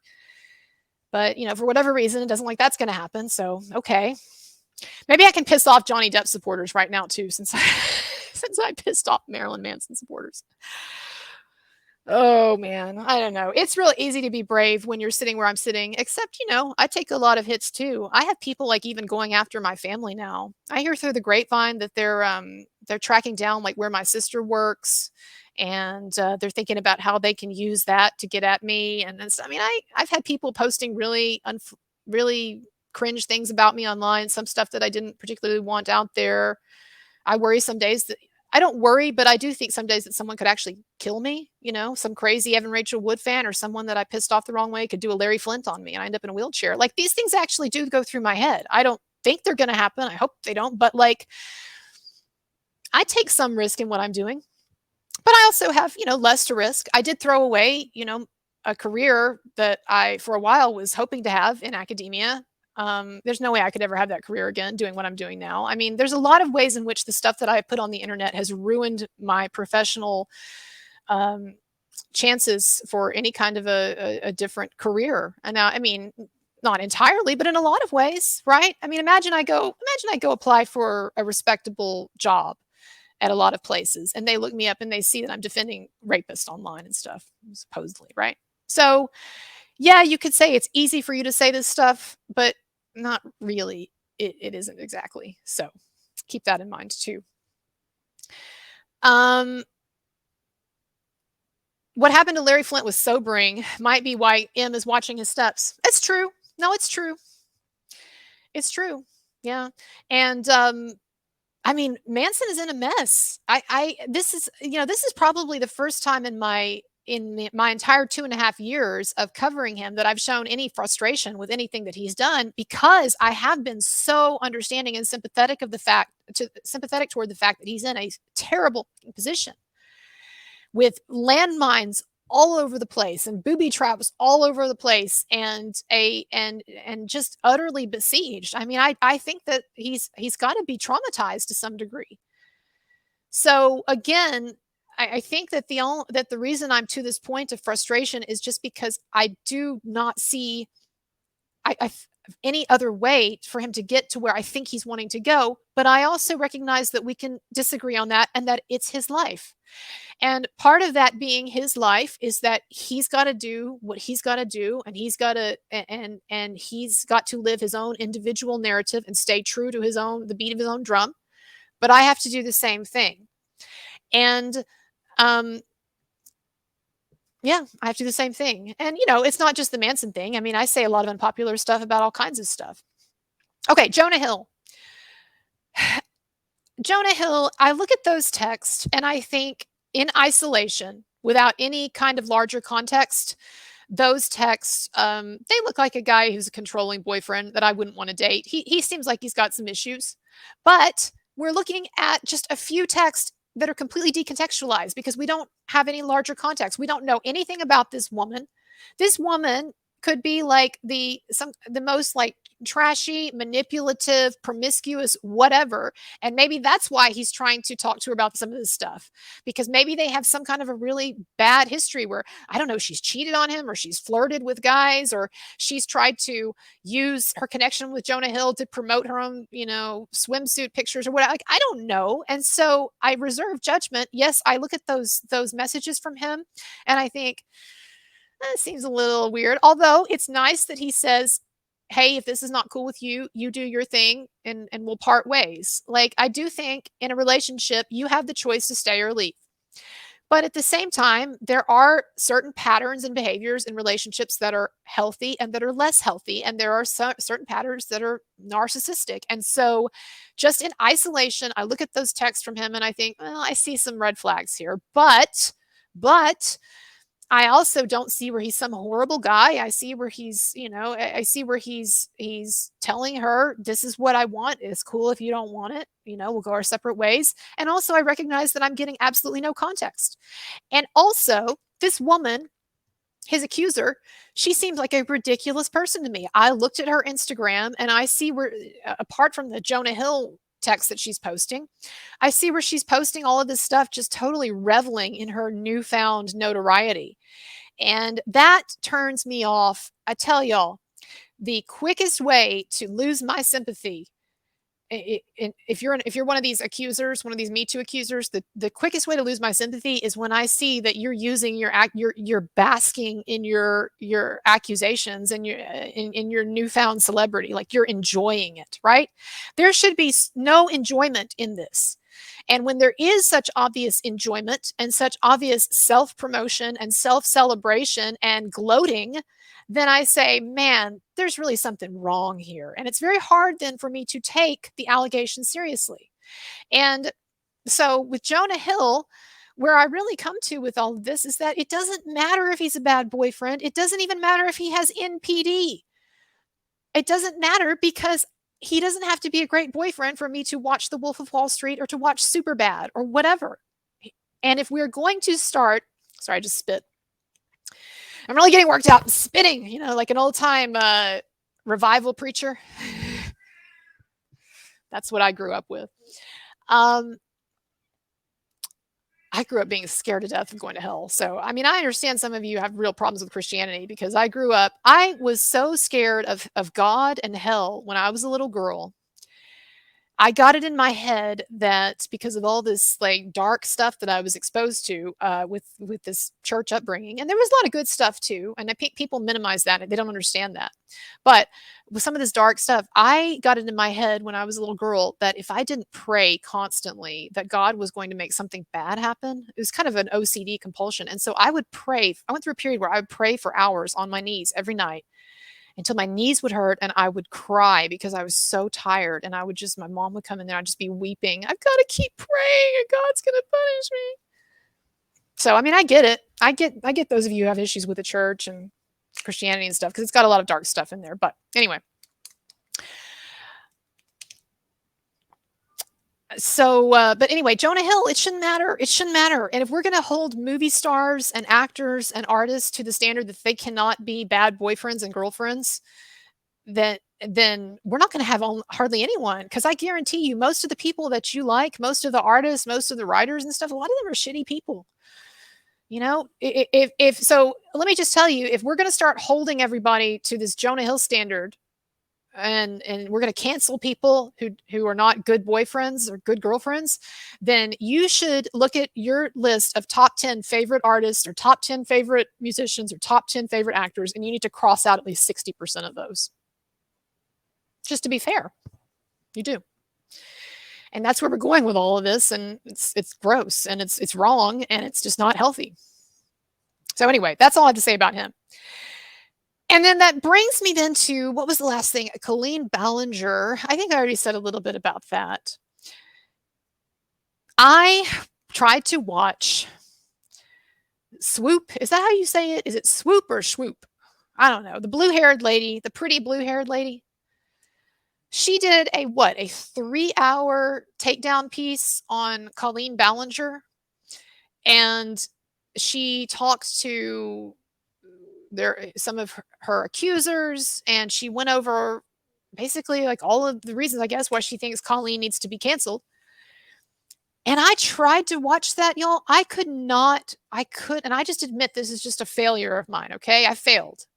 I could not make it past the first 30 minutes because I was so disgusted. I was so disgusted. And I guess this is where my bias on this Colleen Ballinger thing is going to come in, because I'm not sure I have it in me to overcome the disgust that I'm feeling with some of the people that I see bashing her online. I'm not sure I can overcome my disgust that I feel to actually like get deeper into the story.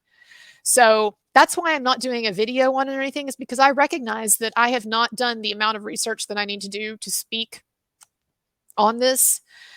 And that's because I just cannot get past the disgust that I feel for some of these people.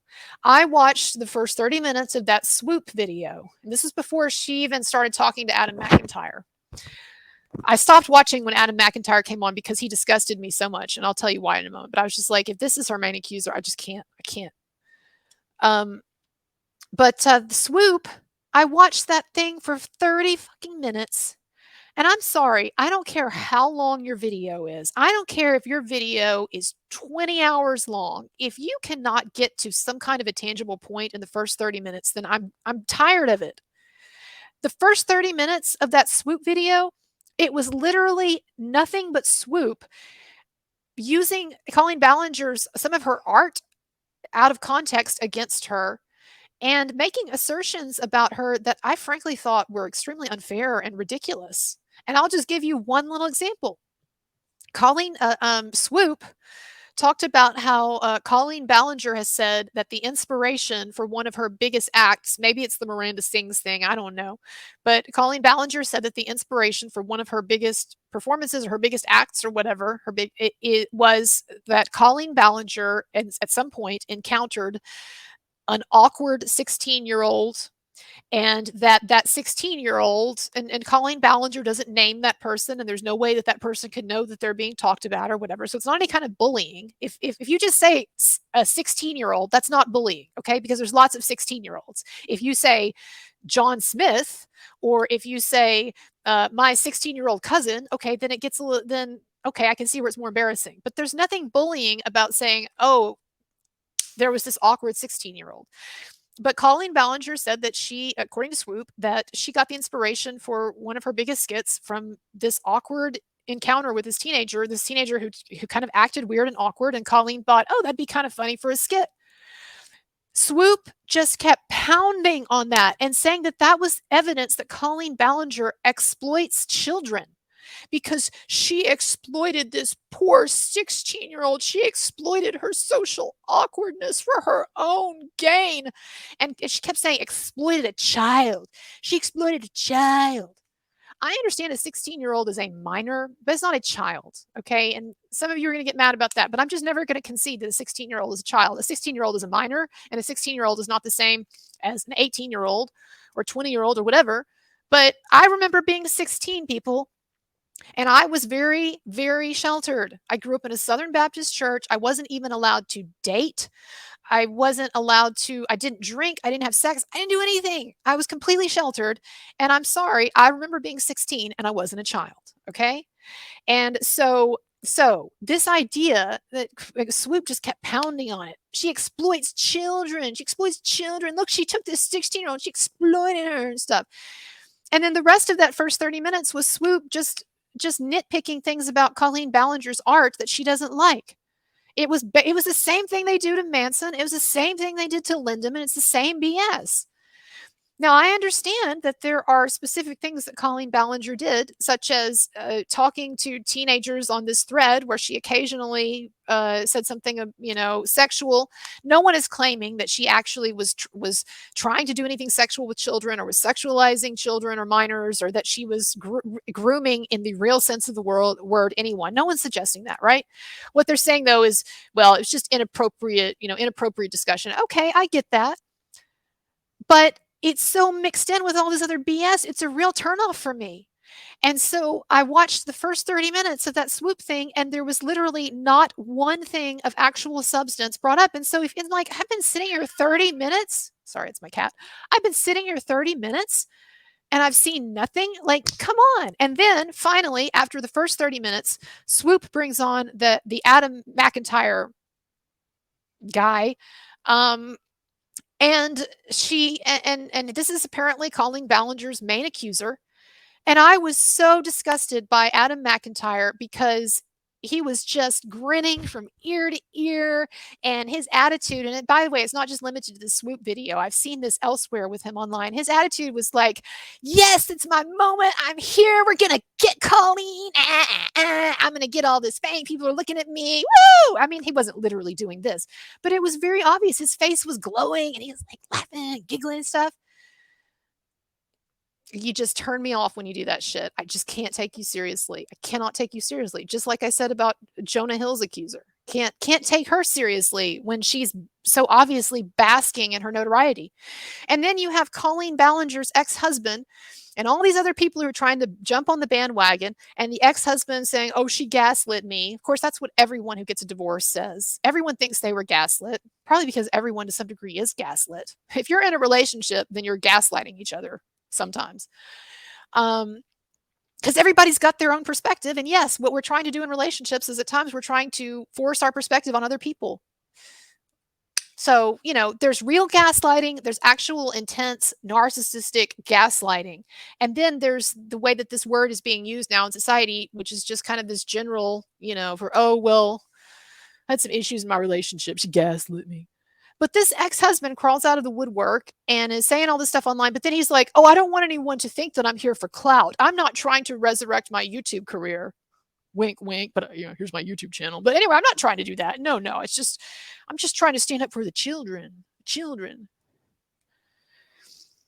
And honestly, I look at Adam McIntyre, and I don't want to go into detail about what I'm saying because some of you don't want to hear it, but I see many signs that this is a messed up person, and I don't think it was Colleen Ballinger who messed him up. Okay, I would bet that if we looked into Adam McIntyre's background, we would see some big parental errors that had way more of an effect on him than whatever improper communications are going on with Colleen Ballinger. That doesn't mean that I think it's okay. But again, I just don't like the way these things are happening now.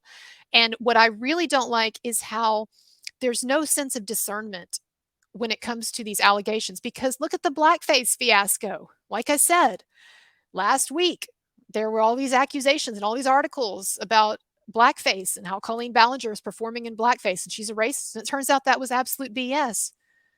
But it's too late. And so if we're going to we need a better way to like publicly adjudicate these things and deal with them, because what happens is some stuff comes out, then there's a huge pylon. It's hard to determine what's true, what's false.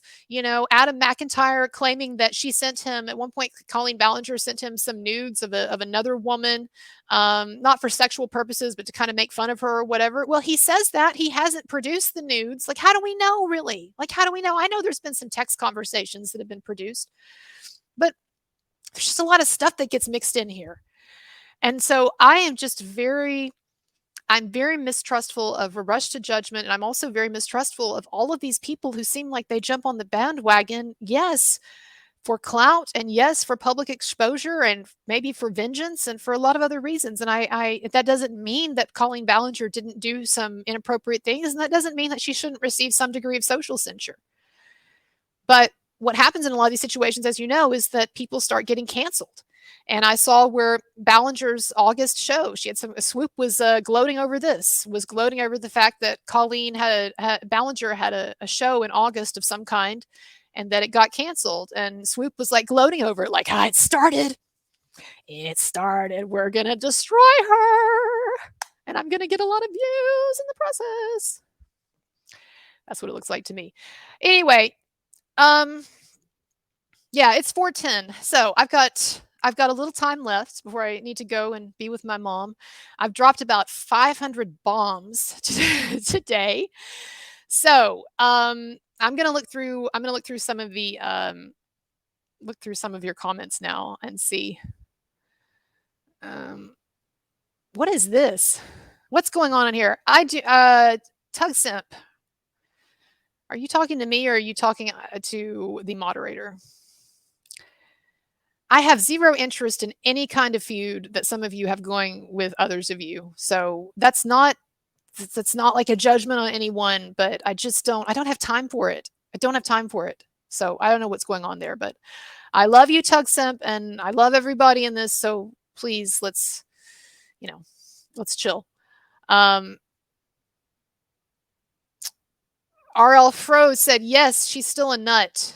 Yeah, well, that's the thing, though, is like I could look at Colleen Ballinger for 5 seconds and I could tell you she's a nut. And that's, I guess, where my perplexity comes in on this, too, is like there's this obviously like kooky, crazy, edgy comedian and kind of this weirdo who obviously advertises herself as being this. And so why are people so like surprised or whatever that she's acting like a nut with some of her young fans?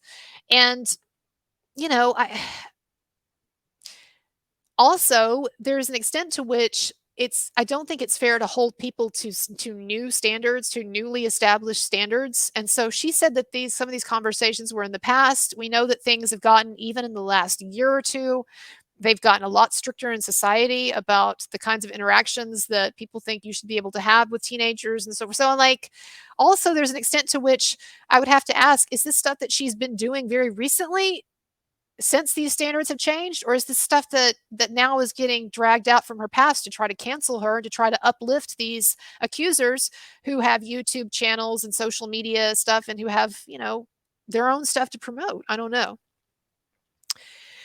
Her piss. I think Johnny Depp is scared. Oh, I absolutely think that's what it is. I guess you're responding to what I said about I wish Johnny Depp would say something in Manson's favor. Yeah, I get that he's scared, but I mean, he's also, though, speaking out about a lot of other stuff. I mean,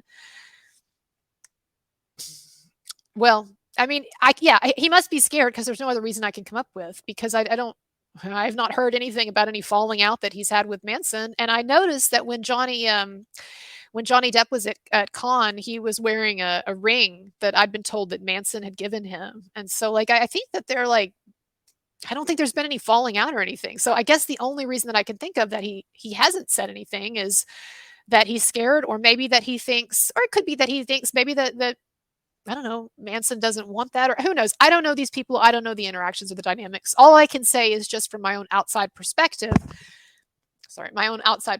there's an extent to which I'm a little disappointed that he couldn't at least put in a word for Manson like Manson did for him. But then again, you could say, well, Manson did that before Manson had been canceled, and so it was easier to do back then or something. I don't know. But okay, I just want to recognize And I don't even know how you say your name. This guy has probably Villafana. Is it Hermes? Is that right? Like the really fancy clothes. This guy has been following me from the beginning, and he reposts all of my stuff, retweets all of my stuff. He's there for everything. So I really, whatever your name is, whatever your first name is, Mr. Villafana, I really appreciate you and your support. So, um, okay. I don't know what's going on with the comments thing, but let me just but this I see there's some kind of a dispute about whether comments are being removed. But let me just say, like, there is a lot of weird stuff that happens with technology. Do y'all know how many complaints I get constantly from people who are very pissed off because they think I'm deleting their comments, like on YouTube? I don't look at YouTube comments very often anymore. I will just kind of skim down the comments after each video just very quickly to see what pops up. But I always see people saying, "This is the fifth time I've posted this, and you keep deleting it." I'm like, "What? I'm not deleting it." So I don't know what's going on with the technology, but I wouldn't always assume that don't always assume that it's the worst intentions that are at play here, because oftentimes there's just weird stuff going on with the tech. Okay. What type of job though? Are you talking about, oh, what type of job I had? So I used to be an English professor. I was not a tenure track professor, so I was what they call a full-time lecturer, which means that I just taught a lot of classes. Didn't really make much money, honestly. I made about what a school teacher, like a public school, would make. But yeah, I taught 4 to 5 classes a week, and a mix of English literature, writing and communication, film. I even taught some gender studies classes. Yeah, they let me slip through the net. Do you know why that is? It's because I was totally in the closet when I was in grad school. And when I was, well, in grad school, I was kind of all over the place politically. But then when I ended up getting out into the workforce, I was totally in the closet about my beliefs about various things, because English professors are so woke and English departments are so woke. Like, that's about the most woke. The only thing that I can think of that would be more woke is like a Black Lives Matter rally or something. But like, being in an English department at an American university is so woke. And so, yeah, I did not say a word. And that was actually one of the that was actually my own sort of Rubicon that I had to cross when I started this channel. When I started the channel, I was still working at this job, and I thought I would continue to have this job, but I knew that the stuff that I wanted to talk about on my channel, that it could get me in some trouble. And I had to ask myself, do you want to do the safe thing and just play it safe on this channel and not talk about controversial stuff, and therefore try to keep the security of your teaching job and your teaching career? Or do you want to go for the bigger dream? And that's what I was kind of trying to say earlier about the Manson stuff, is that only he can answer that question. But I do think sometimes life, especially when we have big dreams and big goals, life asks us to take big risks and to sort of put it all on the table. And so what happened for me is that I decided, because I'd always wanted to do this. I had wanted to start a YouTube channel or try to do something different, and for a while, and I'd been putting it off. But I finally was like, no, I'm going to do it.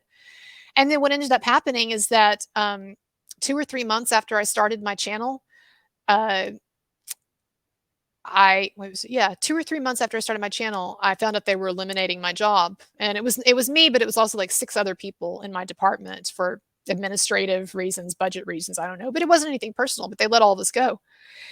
And so it was interesting because I took that leap. And then as it turns out, life ended up even sort of pushing me out a little more, right? So the first few months that I had my channel, it took a lot of bravery and sort of a lot of like, okay, I'm just going to do this, even though I might be, killing any chance of a future career.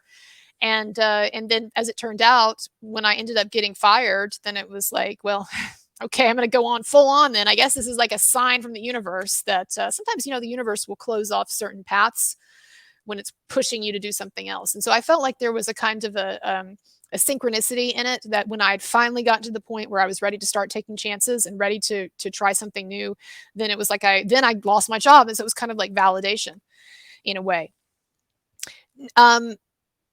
Now, I wouldn't have to stay in academia. I mean, I have a PhD in English. I have great communication skills. I could try to get a job, doing something else, the corporate world or nonprofit, but they're going to look at my social media. And of course, I could take stuff down and try to scrub what I can. But like, I guess what I'm saying is there's an extent to which I know that what I am doing, that I had to make a choice at a certain point to throw myself all the way into what I'm doing here, because I couldn't straddle the fence.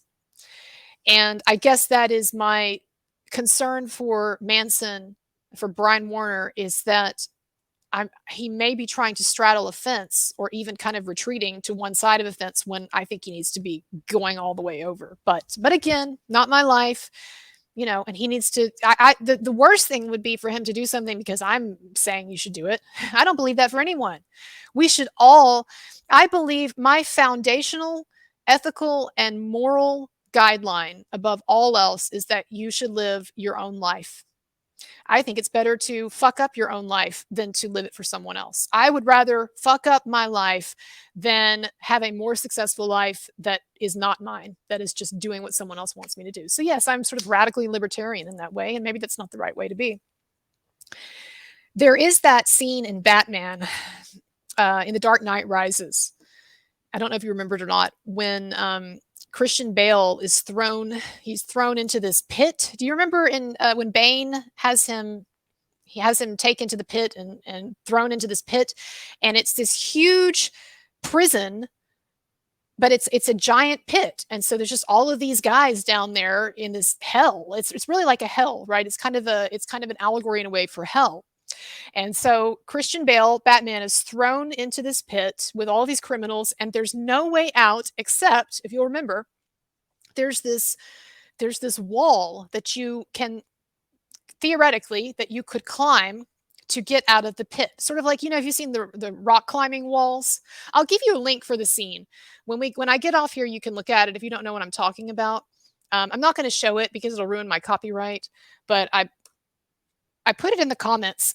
So when we get off here, you can look it up if you don't know the scene I'm talking about. But here we go. Wait, that's not it.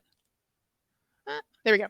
So there's a scene in The Dark Knight Rises where he's thrown into this pit, and the only way out is like this, to climb up this wall. But the wall is extremely treacherous, and no one in the pit has ever successfully gotten out except one child. This one child has successfully climbed out of this pit. And so Batman, Bruce Wayne, Christian Bale, he gets thrown into this pit, and he desperately wants to get out. But here's the deal. People will try to get out of this pit, and what happens is there's this rope, this safety harness that these prisoners have developed. And so that if you want to try to get out of the pit, you don't have to worry about killing yourself, right? Because it's a really, really tall pit. It goes up multiple stories, and this rock, this wall that you have to climb, it goes up multiple stories. And so if someone were to climb it without a harness, they would probably die, because it's almost impossible to climb it. And if you fall, you're going to fall and you're going to kill yourself. And so what happened is the prisoners in this pit developed this kind of safety harness, this rope that they tied around themselves, and then they would try to climb up this wall. And there was even a particular place where you not only had to climb up the wall, but you have to jump over a ledge. So you have to jump over this big chasm and hope that you're going to get the ledge. In other words, if you climb up this wall without the safety harness, you're taking a huge risk that you're going to die. In fact, the likelihood is that you will die, right, if you fall. And so everyone who tries to get out of the pit and tries to climb out of the pit, they use the safety harness. But guess what? No one is ever able to get out of the pit with the safety harness on. And Batman, Bruce Wayne, Christian Bale, he keeps trying to climb out of the pit, and he keeps failing. And so they show you time after time, he'll climb, and then he'll miss something and then he falls back and the safety harness gets him, right? Or he gets to the ledge and he jumps, he tries to jump, and then the safety harness, but then he can't quite make it, and then he's, the safety harness. And he gets so frustrated and so discouraged. And one night he's complaining to one of the guys about this in this scene, or one of the guys with him in the cell sees that he's very upset and discouraged. And the guy says to him, the only way to climb out of the pit is as the child did. And he says, what do you mean? He said, well, the only one who's ever climbed out of this pit was this child. And he said, the child was able to get out because the child did not wear the safety harness. The child knew that he didn't have a safety option and he had to throw everything he had into his attempt to escape.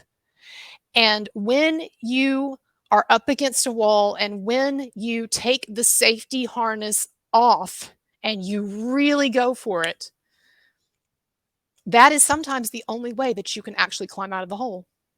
And I have seen that to a degree with my YouTube work that I would not be able to do what I'm doing. And it's not like it's been very successful, but I feel like it's the path that I'm supposed to be on. I would not be able to do this if I were still trying to hang on to my security harness. I just wouldn't. And so I guess in closing, what I want to say about the Manson stuff, and I hope, I understand I pissed some people off and maybe pissed off Manson, but this is really from the bottom of my heart what I'm trying to say, is that sometimes in life, and I don't know if this is one of those times or not, but sometimes in life, we have to take off the safety harness so that we can really make the jump. We can really throw everything into climbing out of that hole. And what's interesting is that when you actually look at these scenes where Christian Bale, when he's got the safety harness on and he's trying to climb out, when you actually look at the scenes, it becomes clear that actually one of the things that is holding him back is the safety harness itself. Like you can actually see in a scene where he tries to make the jump that before he gets to the jump, before he gets there, the safety harness is actually the thing that's kind of pulling him back. So it is the desire for safety that is actually preventing him from achieving his much greater destiny. And it is not until he takes off the safety harness, he cuts off the past, like Christopher Columbus burning the ships so that his men could not return back to Europe. Sometimes you have to burn the bridge. Sometimes you have to take the safety harness off. Sometimes you have to cross the Rubicon like Julius Caesar to finally meet your greater destiny. And unfortunately, no one can say but themselves if that is something that they need to do or not. And so I can't tell other people what to do. Other people can't tell me what to do. But I do think it's an interesting metaphor for life. And I do think there are some times in life when life asks you to put everything on the line for a much greater destiny. All right. Last but not least, Missy Jade. Hello. Missy Jade, you want to talk tonight? You know where to reach me if you want to. I'll have some time later on tonight if you want. I know we're different time zones and whatever, but send me a message and we'll figure it out. But thank you so much. I appreciate you. She says, hey, girls, sending you lots of virtual hugs. Only those who will risk going too far can possibly find out how far one can go. I love that. Is that you or is that like Sun Tzu or something? Either way, I love it and I appreciate you. Everybody, thank you so much to Vanessa, to my moderator. Thank you to AJ, Lisa Carly. Oh, thank you also, AJ, for being a mod as well. Thank you to Lisa Carly. Thank you to all of you. I appreciate your support. And to those of you that I disagree with, maybe to those of you who disliked what I had to say here, I still appreciate you showing up. I appreciate your support. We don't have to agree to fight on the same side. Okay. And I'm still fighting for Manson. I'm going to still keep fighting. If Marilyn Manson decided that he was going to go away and live in a hovel for the rest of his life and never say another word and never do anything public again, I would still keep promoting this story, and I still will. But I wish the best for him, and I wish for insight, and I wish that for all of us. So thank you, everyone. As always, my links are below. Check out my work. Good night, good morning, all of that. And I'll see you all later. Bye-bye.